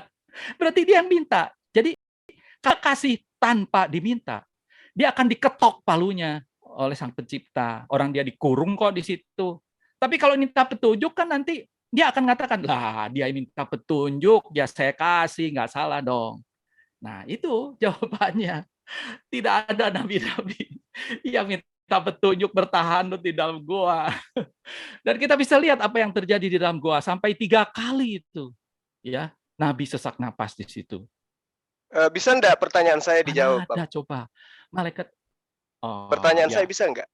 Soal Markus 16 ya. Oke, kan yang kedua. Iya. Enggak, jaminan kepada kalian yang menyembah setan, yang menyembah manusia yang bangkit dari goa. Silakan. Tidak ada yang menyembah yang bangkit dari goa. Kagak ada ayat. Yesus? Markus 16 ayat 16 itu jelas dikatakan barang siapa percaya. Dan lihat konteksnya, itu pada saat Yesus berbicara dengan murid-muridnya, kemudian murid-muridnya nggak percaya akan kebangkitan dia. Kemudian disuruhlah pergi untuk mengabarkan Injil. Barang siapa yang percaya bahwa dia adalah Mesias yang bangkit itu, yang dijanjikan kepada Adam itu, maka dia akan diselamatkan. Tetapi kalau nggak percaya gimana? Dihukum. Yang hukum siapa? Ya nanti iblis di sana. Karena Anda sudah milik iblis kalau tidak percaya. Begitu maksudnya. Jadi selama kita masih hidup, kita masih punya kesempatan untuk tidak menanggung dosa kita, tetapi ditanggung oleh Mesias itu. Jadi kalau Anda bertanyakan jaminan itu janji kok. Anda butuh sertifikat deposito kayaknya ya. Nggak ada sertifikat rumah dijadiin jaminan. Itu hanya di manusia dan di bisnis. Kalau ini bicara janji, Anda percaya, terima. Kalau enggak, ya nggak apa-apa. Karena Abraham pun percaya kepada janji kok. Silakan. Ya, jadi nggak ada jaminan ya. Karena yang dikatakan di Markus 16 itu adalah yang percaya bahwa Yesus itu adalah utusan Tuhan. Nah, ketika Anda menghujat kemudian dengan mengatakan Rasulullah datang meminta, Anda harusnya menunjukkan data bahwa bahwa Rasulullah Muhammad SAW datang ke dalam gua itu kemudian untuk meminta-minta, sehingga datang kemudian setan kepadanya. Anda tunjukkan datanya bahwa kedatangan dia ke situ untuk meminta atau untuk bertapa. Itu yang perlu. Nah, kalau Anda hanya berdasarkan 2 Petrus 2 nomor 4, kenapa Anda tidak mengambil Matius 24 nomor 26? Kenapa Anda tidak menggunakan data itu kemudian? Di mana nabi palsu itu dikatakan oleh kitab Anda sendiri, dia mengaku bertemu dengan Mesias di padang gurun. Ayo, ini tidak dikatakan dalam gua, tapi di padang gurun. Dia bertemu di situ. Ya. Siapa kira-kira yang di padang gurun ketika ke Damsyik mengaku bertemu dengan Mesias? Rasulullah Muhammad SAW ketika di dalam gua dia tidak pernah mengaku bertemu dengan Mesias. Nggak pernah. Sementara Matius 24 nomor 26, nabi palsu itu cirinya adalah ketika dia mengatakan, ketika dia mengajarkan, dia mengatakan dia bertemu dengan Mesias di padang gurun. Ayo deh, yang jujur, siapa yang mengatakan dia bertemu Mesias ketika dia rebah ke tanah di padang gurun itu? Lalu dikatakan, nabi palsu itu, dia menulis di dalam bilik. Siapa yang berada di dalam bilik, di dalam kamar? Apakah Rasulullah Muhammad SAW sudah berada di dalam kamar? Kamar apa yang dimiliki oleh Rasulullah? Tidak ada. Yang ada yang di dalam kamar itu adalah orang yang di penjara. Penjara itu berbentuk bilik. Bilik-bilik penjara. Yang kedua, ketika dia di dalam bilik, dia mengaku bertemu dengan Mesias. Siapakah kemudian yang mengaku bertemu dengan Mesias di dalam bilik, mengaku Mesias bertemu di padang gurun? Adakah Rasulullah Shallallahu Alaihi Wasallam pernah mengaku bertemu dengan Mesias? Coba terangkan kepada saya. Silakan. Oke, bisa stop screen-nya ya. Oke, saya mau share screen. Ayatnya yang dikatakan oleh Juma bagaimana? Ya. Ayatnya mengatakan begini ya. Jadi apabila orang berkata kepadamu, lihat, ia ada di padang gurun. Janganlah kamu pergi ke situ. Atau lihat, ia ada di dalam bilik. Janganlah kamu percaya. Memang ada Paulus di padang gurun. Damaskus, bukan padang gurun. Oh, kok dikait-kaitkan? Jadi pada masa itu, ketika dia di Damsik, itu bukan padang gurun ketika menuju ke Damsik. Jadi yang orang-orang rebah ke tanah itu bukan padang gurun rupanya. Memang itu padang gurun. Mana ada ayatnya itu padang gurun? Jadi bukan padang gurun. Pada tahun abad pertama itu sudah kota besar maksudnya, bukan padang gurun. Ya, namanya kota Damsik kok. Mana ada? Dia dalam perjalanan menuju ke Damsik, belum sampai ke Damsik, dia masih dalam perjalanan. Memang Paulus mengatakan, lihat. Lah, terus siapa yang bertemu? Siapa yang mengaku bertemu dengan Mesias? Saulus, Saulus, siapakah engkau Tuhan? Siapa itu? Memang dia mengatakan, lihat, ia ada di padang gurun. Enggak. Saya tanya samamu, siapa? Siapa yang pernah bertemu dengan Mesias ketika dia rebah? Siapa? Iya, tapi bukan di padang gurun. Lah, jalan ke Damaskus itu apa rupanya? Jalan tol. Ya, penuh dengan mobil. Padang gurun kok. Apalagi ada di dalam bilik. Mesias itu tidak ada di dalam bilik. Nah, Paulus mengaku menulis ketemu dengan Yesus di dalam penjara. Itu loh. Sekarang penjara bukan bilik, gimana sih? Loh, dia katakan lalu, Mesias ada di dalam bilik. Coba lihat original teksnya. Memang Mesias ada di dalam bilik? Lihat original teksnya, lihat. Ya, coba lihat original teksnya. Yang mana? Matius 24 nomor 26. Iya, ketika ada tertulis ia ada di dalam bilik, yang seolah-olah mereka gambarkan, ini jelas sekali ketika Anda mengatakan itu adalah Rasulullah, Rasulullah tidak pernah bertemu dengan Mesias. Itu dulu. Rasulullah tidak pernah bertemu dengan Yesus. Yang mengaku bertemu dengan Yesus siapa? Dari tadi juga saya tidak mengatakan Muhammad ketemu Mesias. Yang saya nah sekarang nabi palsu ini yang kita tanya sama Anda. Tidak ada di padang gurun itu kan. Sekarang yang bertemu dengan Yesus siapa? Rasulullah atau Paulus? Tapi bukan di padang gurun. Lalu di mana ketemunya? Di jalan menuju ke Damsik. Itu padang jalan gurun. Tol. Jalan tol. Ya, bukan jalan abad tol. Pertama, bro. Abad pertama, semua wilayah daripada Timur Tengah itu adalah padang gurun. Abad pertama. Itu yang perlu kamu pahami. Yang bukan padang gurun itu Romawi. Apalagi itu dikatakan Mesias ada di dalam bilik. Aduh, itu lelucon dari mana? Ini dia menulis bertemu dengan siapa? Di dalam bilik, di penjara. Ya, dia katakan Yesus dalam perjalanan ke Damsik. Enggak, ketika dia di penjara dia menulis surat tidak? Apa dia dikatakan lihat? Suruh orang lihat? Enggak. Ketika kemudian dia menulis surat di dalam penjara, apakah dia mengaku menerima wahyu atau tidak? Sekarang gimana ya, Anda itu mengkait-kaitkan jelas bukan di padang gurun, apalagi ada di dalam bilik. Paulus tidak pernah melihat.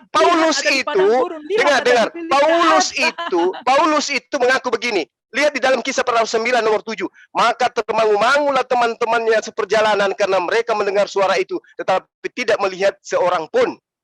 Sementara dalam Kisah Para Rasul 22 nomor 9, mereka menyertai aku, memang mereka melihat cahaya itu, tapi suara dia yang berkata kepadaku tidak mereka dengar. Kisah Para Rasul 9 mengaku mendengar, Kisah 22 mengaku tidak mendengar. Inilah bukti nabi palsu itu. Ya Ayo. boleh aja Anda sebut gitu, tapi nggak ada dasarnya. Kenapa nggak ada dasarnya? Ya itu Kenapa? pertama, itu bukan di padang gurun. Paulus Loh. tidak pernah mengatakan lihat dia ada di padang Mas. gurun, lihat ada di dalam bilik. Nggak pernah dia Mas. ngomong begitu kok. Mas, sekarang yang menyatakan firman yang dituliskan kemudian oleh Paulus itu siapa? Paulus ngarang sendiri kah atau itu adalah dari Yesus? Memang itu dari Yesus kita akui. Berarti tapi dia nggak ngaku ada di bertemu padang Yesus? gurun. Tapi Berarti nggak dia ada di ngaku bertemu Yesus? Iya, Ya udah. ya jelas. Apakah tapi bukan di baginda padang Rasulullah gurun. Muhammad SAW pernah mengaku bertemu dengan Yesus? Saya tidak ngomong begitu kok. Nah, berarti tidak pernah. Nah, Saya sekarang siapa ngomong nabi palsunya? bahwa Muhammad Enggak, mencari siapa petunjuk nabi di dalam palsunya Tuhan. yang dikatakan di dalam Matius 26 nomor 24? Yang mengaku bertemu Yesus siapa? Yang bertemu Yesus jelas adalah Paulus di Kisah Rasul Ya, pasal 9 ya. dan 22, tapi Udah bukan ya? di dalam bilik Ya, atau di udah padang terjawab. gurun. Udah terjawab ya? Berarti nabi palsu yang dimaksud itu adalah dia yang mengaku pernah bertemu dengan Mesias. Nah, sekarang kembali kepada tema. Oke? Ya, silakan. Saya minta jaminan. Ya, setelah Anda kemudian membuktikan bahwa Paulus ini adalah nabi palsu, sekarang saya minta jaminan Yesus untuk jaminan keselamatan kepada orang-orang yang kemudian menuhankan dirinya menggantikan Tuhannya. Markus 16 nomor 16 itu adalah tulisan Markus muridnya Paulus. Anda boleh lihat di dalam dua saya lupa datanya yang mengatakan bahwasanya tinggal Lukas yang menyertai dia, kemudian panggilkanlah Markus untukku karena dia adalah dia bisa mengajarkan ajaran yang aku ajarkan. Itu yang dikatakan dalam kitab Anda. Tolong tunjukkan kepada saya pernyataan Yesus sendiri yang mengatakan jaminan keselamatan kepada Anda penyembahnya. Silakan. Aduh, dibilang jaminan itu janji ya. Kita lihat di Lukas 23 ayat 43. Pada saat Yesus itu disalib, di sebelahnya ada penjahat, ya, di kirinya penjahat, di kanannya ada penjahat. Salah satu penjahat dia percaya, ya, ingatlah akan aku pada saat engkau artinya ke surga gitu. Apa yang dikatakan oleh Yesus?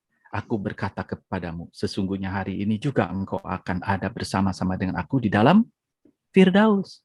Itu yang buktinya dia percaya Mesias. Pada saat itu, detik itu juga diselamatkan. Karena itu detik kematiannya. Tapi kalau orang yang masih hidup diberikan jaminan. Kenapa? Jaminannya janji. Karena ada aja orang Kristen yang tadinya percaya terus kemudian dia nggak percaya, murtad. Ya kan? Karena digoda oleh setan. Kan bisa aja. Terus jaminannya tetap mau dikasih, enak aja. Tadinya percaya, dosanya diampuni, ditanggung oleh Yesus nanti di akhirat, dia ngotot, biar aku yang tanggung sendiri. Silakan. Tidak ada paksaan untuk menerima dia sebagai Mesias. Nah sekarang gini, Anda sudah baca di dalam Injil, Anda percaya nggak bahwa Yesus itu Mesias? Saya percaya bahwa dia adalah utusan Tuhan. Oke, dia diutus sebagai Mesias. Anda percaya nggak? Iya, betul. Oke, berarti Anda percaya Yesus sebagai Mesias? Iya, memang. Ya itu artinya maknanya bahwa Mesias itu adalah yang dijanjikan. Nah, dan bersyukur kemudian, hari ini Anda udah menjadi Kristen. Karena Anda percaya bahwa Yesus itu Mesias. Ya, kalau Kristen itu adalah percaya bahwa Yesus itu adalah Mesias, ya betul. Tapi kalau Kristen itu adalah Yesus itu adalah Tuhan pencipta langit dan bumi, tidak. Ya, ingat, bukan cuma Yesus yang Mesias. Banyak Mesias, Kores Mesias, Harun Mesias, Daud juga Mesias. Mereka adalah Kristus. Tapi karena mereka tidak dijual oleh Paulus ke Romawi dan Yunani, mereka tidak dianggap Kristus. Hanya Yesus saja. Padahal mereka juga adalah orang yang diurapi. Bukan cuma Yesus. Itu yang Anda harus pahami. Nah, mana jaminannya kepada orang-orang yang menyembahnya? Silakan. Kalau raja-raja di dunia aja Anda percaya diurapi. Karena Kores itu adalah raja kafir penyembah berhala pun. diurapi menjadi Mesias untuk apa? Membangun bait suci kedua, ya.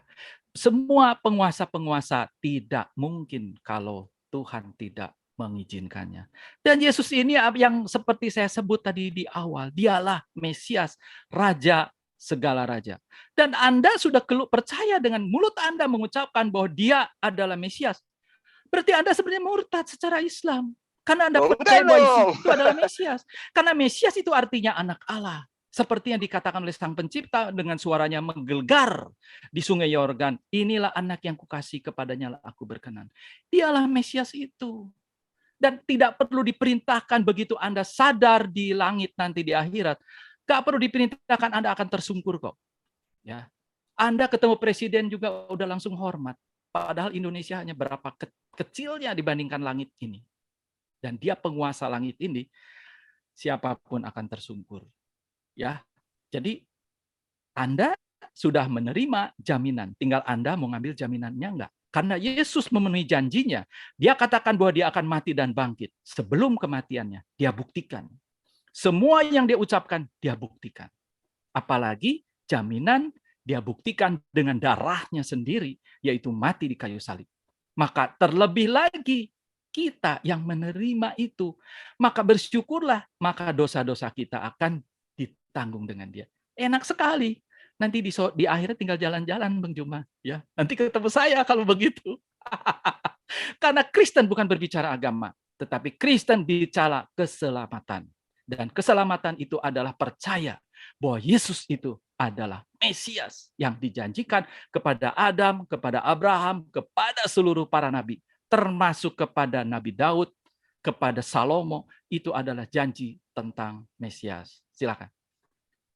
Oke, mohon maaf Pak Kusnadi, saya memohon maaf sebelumnya ya, karena dari tadi memang saya monitoring untuk Pak Kusnadi, sepertinya Pak Kusnadi kurang fokus dari dalam menjawab pertanyaan dari Bang Zuma, karena ke sana kemari menurut saya tunjukkan data secara detail dengan pertanyaan lebih fokus lagi ke pertanyaan Bang Zuma supaya enak gitu loh diskusinya, tidak asumsi liar gitu. Silahkan, mohon maaf.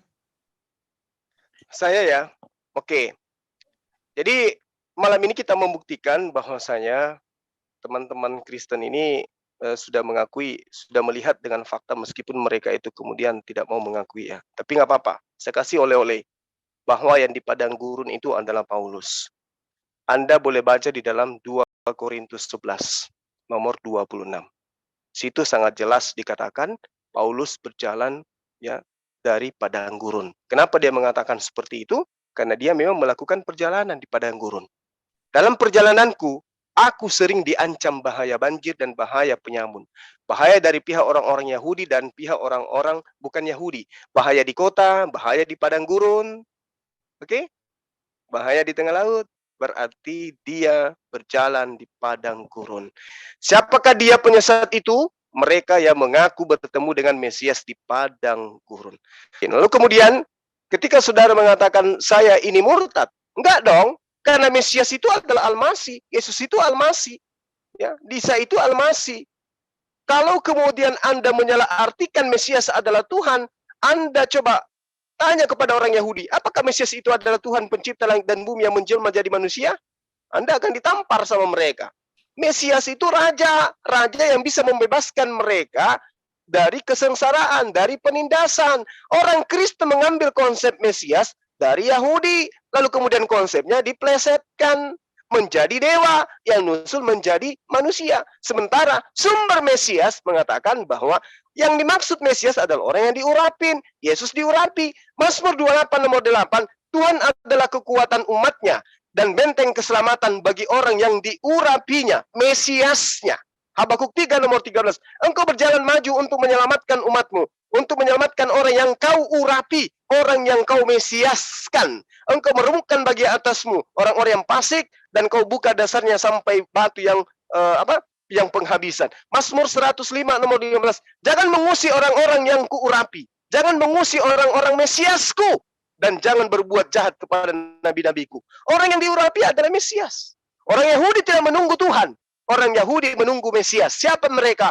orang-orang yang mampu membebaskan orang Yahudi dari tekanan dari penjajah dan penguasa. Demikian, silakan. Baik.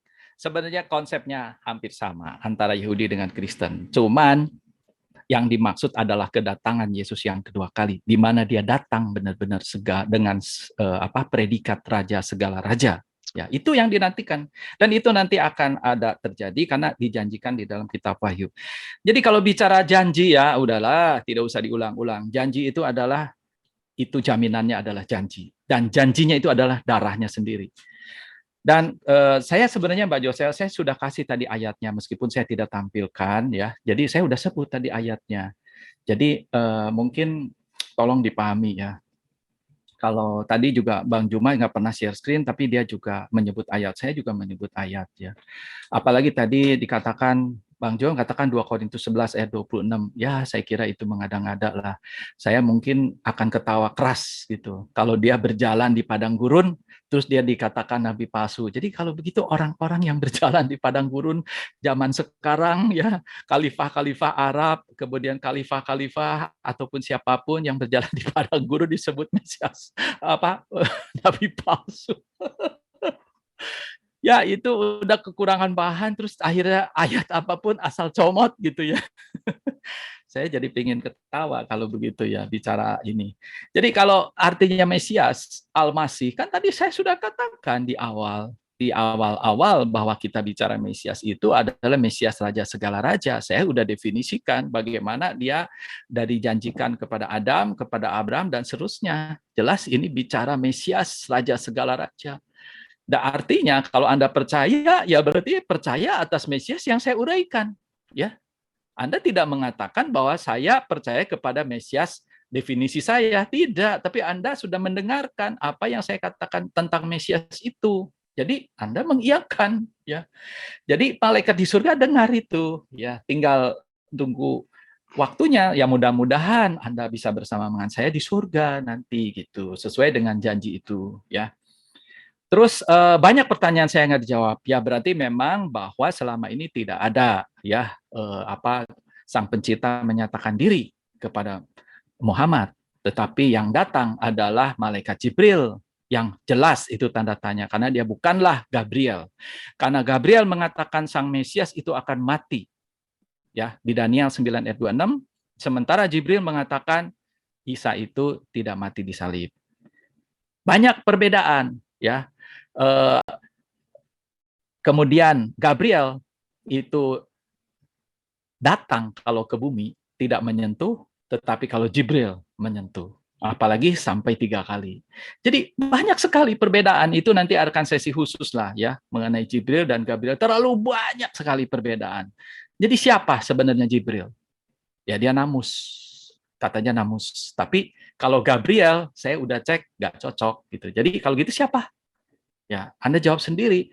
Kalau dia bertahanut di gua-gua itu, ya kalau kita lihat dari ayat-ayat kami itu memang di 2 Petrus 24 itu adalah malaikat-malaikat terkutuk gitu ya. Silakan Bang Juma. Apalagi yang belum dijawab tolong sampaikan lagi. Iya, jadi jelas ya bahwasanya Saudara Kusnadi ini hanya ingin mengatakan bahwa apa yang datang di Al-Qur'an itu adalah bukan firman Tuhan. Tapi yang datang kepada Lukas, Markus, Matius, Yohanes, Paulus itu adalah firman Tuhan. Sehingga catatan-catatan orang yang diakui sendiri bukan nabi ini dijadikan sebagai tolak ukur untuk menilai Al-Quran. Sementara ketika ditanya mana yang ori dari dalam kitab Anda, dia juga tidak akan mampu kemudian untuk menunjukkan itu. Kemudian buku-buku karangan-karangan ini dipakai menilai Al-Quran.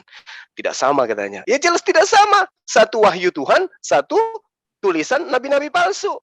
Kalau Anda mengatakan bahwasanya, jadi setiap orang yang berjalan di padang gurun itu adalah nabi palsu. Tergantung.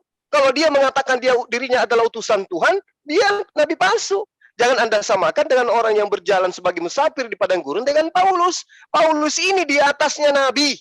Bahkan dia menyamakan dirinya dengan Yesus. Bahkan dia lebih Yesus daripada Yesus. Kalau Anda tahu.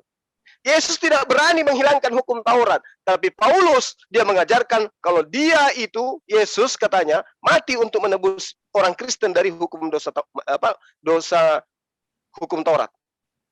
dari kutuk Taurat. Siapa yang mengajarkan kepada siapa bahwa hukum Taurat itu adalah kutukan? Ini yang dijual oleh nabi palsu ini. Dia jajakan kemana-mana dan Anda imani. Sekarang Anda ketampar sendiri bahwa yang dikatakan nabi palsu menurut Yesus adalah dia yang mengatakan bertemu Mesias di padang gurun, dan itu Paulus. Bertemu Mesias di dalam bilik, dan itu Paulus. Di dalam bilik itu di penjara dia banyak menulis surat, dan itu Anda imani sebagai tulisan yang diilhamkan dari Roh Kudus. Siapa Roh Kudus ini? Yesus itu sendiri. Siapakah engkau Tuhan? Akulah Yesus yang kau aniaya. Itu siapa pelakunya? Paulus. Siapa yang kena di dalam Matius 24 nomor 26? Ya Paulus lah. Ketika Anda mengatakan, oh tidak semua orang yang di padang gurun. Kan yang menuliskan firman Tuhan, mengatasnamakan Tuhan tapi bukan Tuhan, itu nabi palsu. Nah sekarang Anda mengakui penulis-penulis kitab Anda bukan nabi, tapi tulisannya ada, dan tulisannya dianggap firman Tuhan. Tapi tulisan-tulisannya dihancurkan sama Al-Quran, karena Al-Quran lebih akurat daripada isi Bible. Artinya terciduk mereka adalah nabi palsu. Apapun yang Anda katakan dia bukan nabi palsu, faktanya palsu.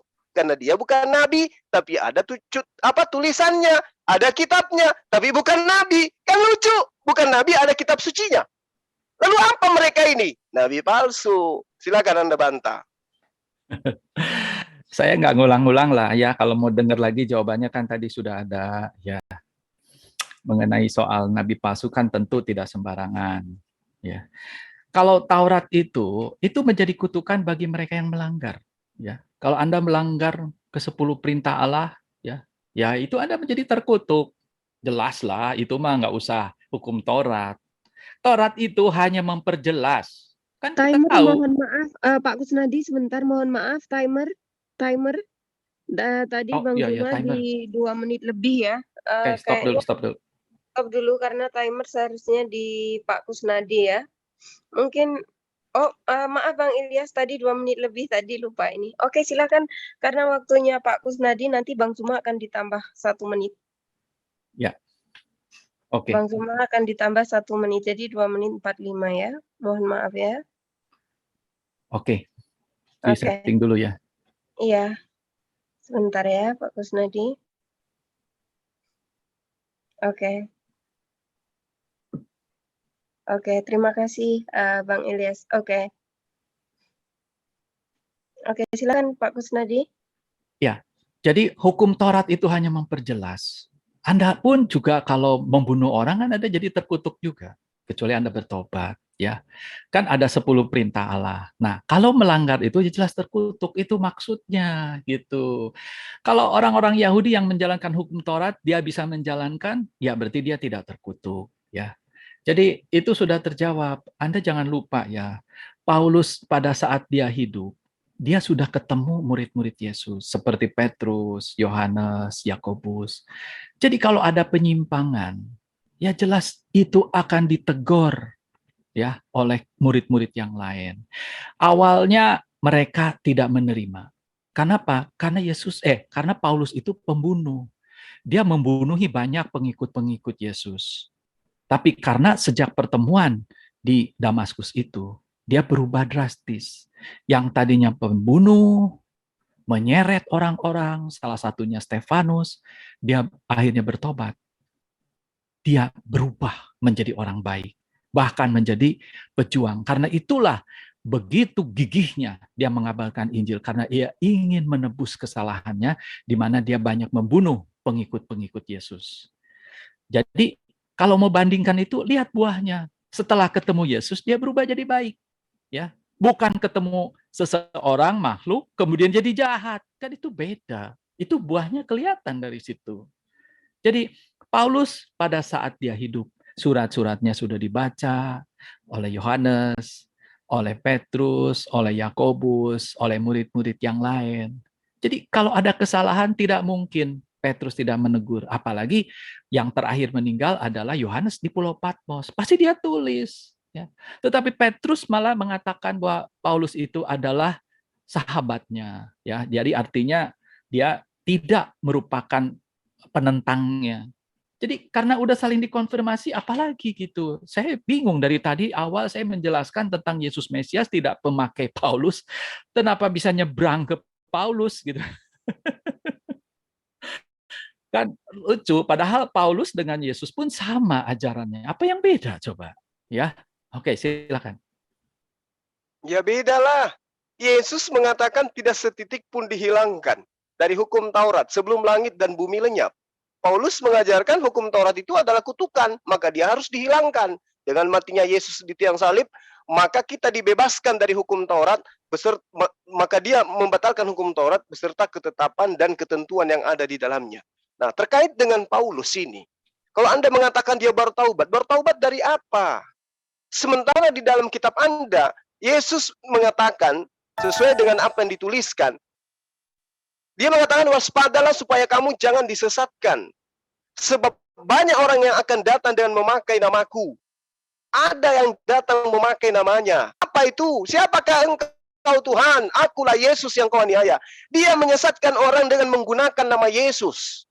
Nama Yesus dijual kemana-mana. Bahwa dia sudah pernah bertemu dengan yang namanya Yesus. Ya, dia katakan, akulah Yesus itu, akulah dia. Saatnya sudah dekat, jangan kamu mengikuti mereka. Jangan ikuti Paulus. Kenapa ini dikatakan Paulus? Karena dalam data nomor 12-nya di Lukas 21, tetapi sebelum semua itu terjadi, kamu semua akan ditangkap dan dianiaya. Berarti sebelum pengakuan bahwa dia adalah penyesat, yang akan menyesatkan banyak orang, terlebih dahulu menangkap murid Yesus dulu. Siapa yang menangkap murid Yesus lalu kemudian dia mengaku bertemu dengan Yesus? Siapa? Coba silakan.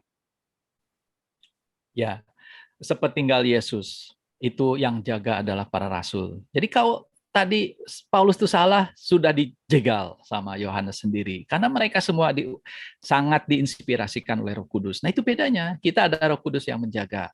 Maka setelah kitab terakhir, kitab Wahyu diturunkan, maka kalau ada kisah-kisah lain tentang Yesus yang berbeda dengan apa yang telah diajarkan seperti di Galatia 1 ayat 18, di 2 Korintus 11 ayat 4 dan 14, kemudian tadi di 1 Timotius 4 ayat 1 dan sebagainya, maka itu semua bukan dari Tuhan, tetapi itu adalah malaikat terkutuk. Karena di Galatia 1 ayat 8 jelas dikatakan, seandainya pun ya bukan malaikat terkutuk, anggaplah malaikat dari sorga yang turun, ya bukan yang dari goa itu ya, turun, dia mengabarkan, menceritakan Yesus yang lain yang berbeda, Injil yang lain, maka terkutuk dia. Nah kita lihat di dalam sepanjang sejarah banyak yang membicarakan tentang Yesus.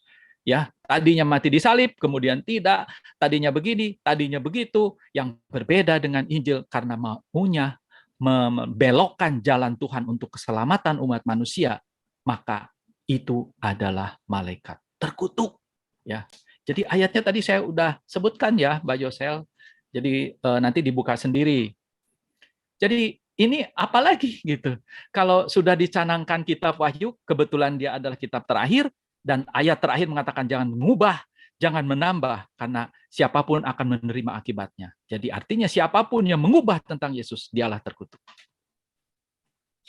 Cukup? Waktu habis, oke. Waktu habis, silakan. Oke, jadi jelas ya, konsep keselamatan itu di dalam ajaran agama Islam jelas tadi, sampai dia nyebrang kepada tuduhannya bahwa yang di dalam goa itu adalah setan. Nah, sementara Yesus juga berada di dalam goa. Tapi Yesus tidak pernah mengatakan waspadalah kepada orang yang mengaku bertemu dengan Mesias. Ya, tidak pernah mengatakan waspadalah kepada orang yang bertahanus di dalam gua Hira.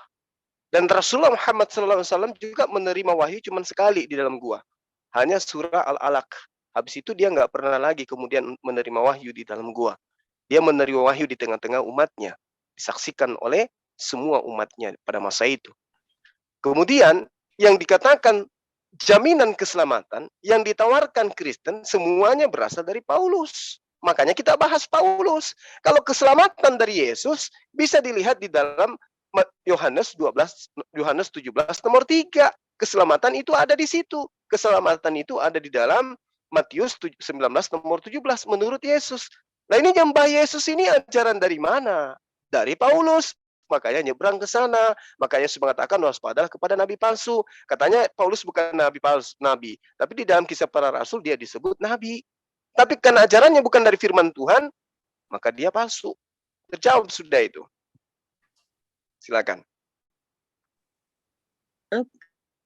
Mungkin ini langsung ke ini ya, sesi closing statement masing-masing waktunya 3 menit. Bisa partisipan, mungkin siapa tahu ada Apakah partisipan. boleh bertanya untuk narasumber sesi tanya jawab dari partisipan, apakah mau menjawab atau tidak? Silakan Saya mah kalau ada satu yang pertanyaan aja. Oh, Iya, satu iya. pertanyaan. Oke, silakan raise hand untuk yang mengajukan pertanyaan. Oh, di sini tadi ada Bang Sunan DC. Ya, jadi ada Bang sudah Vivo. disampaikan ya. Disampaikan Iya, untuk yang mau bertanya silakan raise hand. Ini kita masuk di closing ya. iya, oke. Oke. Silakan bertanya, Bang Sunan.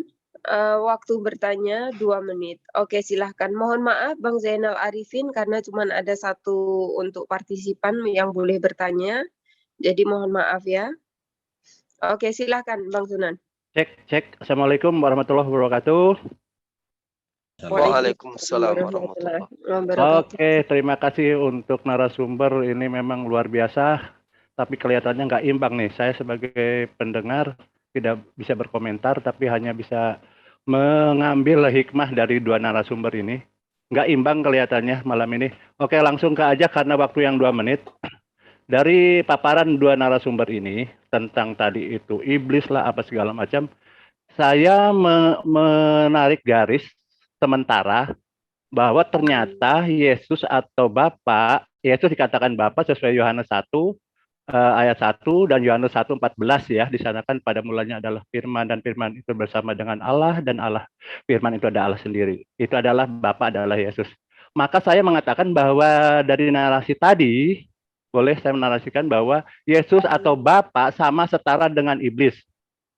Karena apa? Saya punya alasan, tentunya saya punya alasan dari dua narasumber tadi, bahwa tadi dikatakan gua itu adalah dari iblis, ada iblis di sana, karena Yesus sendiri itu keluarnya dari gua juga, gitu. Makanya Yesus bisa dikatakan adalah bagian dari iblis. Kemudian Yesus adalah Bapa itu sendiri, Bapa itu adalah roh, Yohanes 4:24, dan iblis adalah roh. Maka eksistensi keberadaan iblis sama dengan Yesus itu sendiri, maka iblis sama dengan Yesus. Kemudian roh jahat itu dari iblis. Dan ternyata roh jahat itu juga dari Bapa, maka Bapa adalah Yesus, Yesus adalah iblis juga menurut saya seperti itu. Iblis diberi kekuasaan.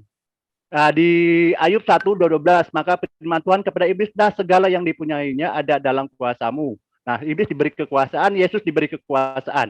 Maka keberadaan Yesus sama dengan iblis. Itu menurut hasil dari dialog ini. Dan iblis tidak diciptakan, Yesus juga tidak diciptakan. Maka keberadaan iblis dengan Yesus adalah setara menurut saya. Kemudian iblis bertanduk, Yesus bertanduk, malah di sini iblis lebih unggul ya. Yes, karena iblis bertanduk 10. Pertanyaannya adalah, jangan-jangan Tuhannya Kristen adalah iblis sendiri itu, sehingga salah menyembah. Silakan mohon penjelasannya. Terima kasih.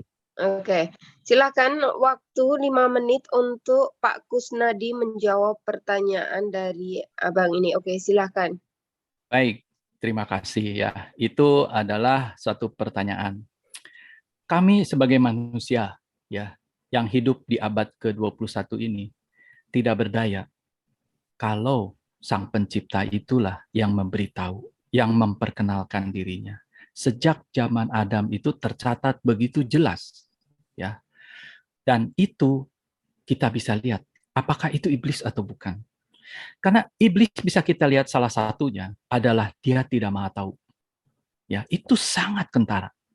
Maka itu iblis pada waktu Yesus mengatakan dirinya akan mati di salib dan 3 hari dia bangkit. Dan dia bicara tentang tanda Yunus. Maka Petrus dirasuk. Kalau begitu jangan ya.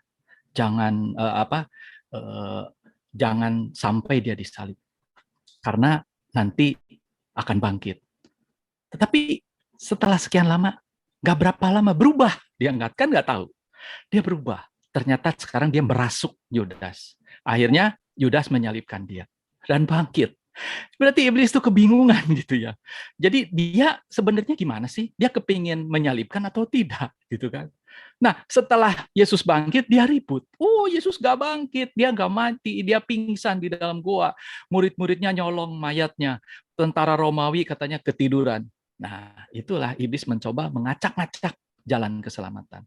Dan kita lihat, tidak mungkin iblis menubuatkan tentang bagaimana janji juru selamat sejak zaman Adam dan konsisten terus. Zaman Abraham, Musa, sampai sekarang tidak satupun berbeda. Apakah itu iblis? Nggak mungkin. Oke, cukup penjelasan saya. Oke, apakah tidak menggunakan semua waktu? Cukup, karena itu sudah jelas. Untuk Oke. membedakan bahwa Tapi iblis juga iblis juru itu selamat. tidak mau tahu. Tapi Oke, iblis mohon juga juru maaf, selamat. Abang, apapun jawabannya ketika bertanya itu adalah mohon maaf sekali ya. Kita harus apapun jawabannya dari Pak Kusnadi kita harus menerima karena kita bertanya pihak Muslim. Oke, jadi karena waktu ini sudah waktunya Boleh saya closing. bertanya? Kasih eh, kesempatan kalau ada kawan-kawan Kristen, satu orang juga. tapi tidak ada yang resen dari Kristen. Oh, Saya enggak ada boleh ya. Raisen Bang, Raisen. Oh, dari saudara Kristen Bang Fatih, mohon maaf ya. Apabila Iya, iya. yang bertanya, karena tidak ada yang resen. Ini adanya dari Muslim, mohon maaf. Kita lower hands. Oke, langsung closing statement untuk Bang Kusnadi. Waktu 3 menit untuk closing statement. Silakan, Bang Kusnadi. Baik. Sebentar ya, wait a few moment. Sebentar ya, 3 menit.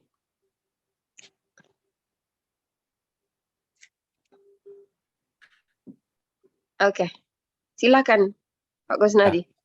Baik, tadi sudah kami paparkan bagaimana jalan keselamatan diberikan kepada setiap insan manusia sejak zaman penciptaan sampai nanti manusia terakhir di akhir zaman, diberikan kesempatan untuk percaya. Karena di awal jelas janjinya itu demikian.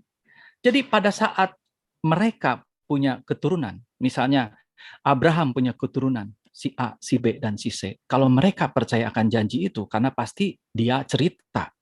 Kalau itu percaya, mereka akan mempersembahkan korban binatang di mezbah sambil mengaku dosanya. Dan itu dicintai oleh Tuhan. Dan ternyata jalur itu dilakukan kepada Ishak. Karena itu janjinya. Ishak kemudian ada 2 anak yang namanya Yakub dan Esau. Dan itu juga yang melakukan mezbah penyembahan itu adalah Yakub. Dan seterusnya kepada Musa, sampai kepada Salomo, sampai akhirnya ada Bait Suci Yerusalem. Itu apa sih? Bait Suci Yerusalem adalah mezbah, di mana bangsa Israel mempersembahkan kurban binatang yang adalah simbol daripada juru selamat. Dan tidak ada dualisme. Setelah Kristen muncul abad pertama, maka Tuhan mengangkat Bait Suci Yerusalem kedua, sehingga hancur, sehingga tidak mungkin ada 2 agama yang menyembah Yod-Heh-Waw-He. Maka itulah orang-orang Yahudi tidak lagi bisa mempersembahkan korban binatang karena sudah selesai. Mereka sudah menolak, dan itu akhirnya kedatangan Yesus membuat kita juga akan percaya bahwa dialah yang sang juru selamat. Kalau nanti manusia terakhir, nanti pun dia akan melihat bahwa Yesuslah juru selamat yang dijanjikan. Sangat simpel, itu sangat adil. Karena lewat itulah seluruh manusia nanti dihakimi. Jadi kalau sekarang dikatakan bahwa apa yang telah dicanangkan itu telah berubah, diacak-acak, kemudian telah bengkok dan harus diluruskan, itu bukan dari Sang Pencipta. Kalau seandainya Sang Pencipta itu datang kepada Nabi terakhir ini, dan dia menyatakan suaranya, menyatakan seperti yang terjadi kepada Musa di An-Nisa 164, maka saya pun tidak percaya, tidak berdaya, saya akan mempercayainya. Tetapi karena tidak ada, maka itu semua berarti kosong. Artinya bahwa jalan Tuhan tentang keselamatan itu dari awal tidak bisa diganggu-gugat. Dan itu akan berjalan lurus bagi siapapun yang mau menyerahkan dosanya untuk ditanggung dia. Kecuali Anda mau menanggung dosa sendiri. Dan betapa mengerikannya. Karena iblis pun takut takut kepada neraka yang kekal itu. Jangan pikir neraka itu kolam renang yang Anda masuk bisa keluar lagi. Ya, iblis pun ketakutan itu adalah api kekal. Jadi putuskan nasib Anda kelak. Terima Terima kasih, waktu habis Pak Kusnadi. Oke, untuk sekarang waktu 3 menit untuk Bang Zuma. Oke, silakan Bang Zuma, closing statement. Oke, baik. Bismillahirrahmanirrahim. Terkait dengan keselamatan di dalam ajaran agama Islam ya, kita tidak perlu menjadi pagan kemudian untuk bermimpi untuk diselamatkan. Cukuplah Al-Quran. A'udzubillahi minasyaitonirrajim. Bismillahirrahmanirrahim. Wa yunajjillah ladina taqaw bimafazatihim la yamassuhum su' wala hum yahzanun. Dan Allah menyelamatkan orang-orang yang bertakwa karena kemenangan mereka. Mereka tidak akan disentuh oleh asap neraka dan tidak akan bersedih hati. Allahu khaliqu kulli syai' wa huwa ala kulli syai'in wakil. Allah pencipta langit dan bumi. Dialah pencipta segala sesuatu. Dia maha pemelihara atas segala sesuatu. Lalu kemudian ayat ini sangat jelas para sahabat-sahabat sekalian. Keselamatan itu hanya ada kepada orang-orang yang bertakwa. Orang-orang yang beriman kepada Allah dan kemudian diharamkan tubuhnya diasap oleh neraka. Kemudian dikatakan di dalam Al-Quran surah Yunus, Bismillahirrahmanirrahim. Tsumma nunajji rusulana walladzina amanu kadzalik haqqa alaina nunjil mu'minin. Kemudian kami selamatkan rasul-rasul kami dan orang-orang yang beriman. Demikianlah menjadi kewajiban kami menyelamatkan orang-orang yang beriman. Siapa mereka yang beriman ini? Mereka yang percaya bahwa Al-Quran itu adalah kalamullah. Cukup bagi kita Al-Quran. Tolong yang timer jangan gini dong. Ya, mantap. Wa in kuntum fi raibin mimma nazzalna ala abdina fa'tu bi suratin min mithli wa da'u syuhada'akum min dunillah in kuntum shadiqin. Dan jika kamu meragukan Al-Quran yang kami wahyukan kepada hamba kami Muhammad, maka buatlah satu semisal surah, semisal Al-Quran. Ajaklah penolongmu selain daripada Allah jika kamu memang benar-benar orang yang benar. Fa illam taf'alu wa lan taf'alu fattaqun nar allati waquduhan nas wal hijarah uiddat lil kafirin. Dan kamu tidak akan mampu membuatnya. Ini tantangan. Andai saja ingin membuktikan bahwa yang datang kepada baginda Rasulullah Muhammad SAW itu bukan malaikat Jibril, bukan Roh Kudus, maka sudah pasti banyak orang yang bisa menjawab tantangan ini. Tapi alhamdulillah sampai hari ini Al-Quran tidak bisa disentuh oleh siapapun tentang kebenarannya. Tidak bisa ada kekuatan di atas muka bumi ini yang bisa membuktikan bahwa Al-Quran itu bukan kalamullah. Bahkan orang-orang yang mengatakan ini bukan kalamullah, membacanya pun mereka tidak mampu. Alhamdulillah. Kemudian Al-Quran mengatakan, afala yattadabbarul Al-Quran walau kana min indi ghairillah lawajadu fihi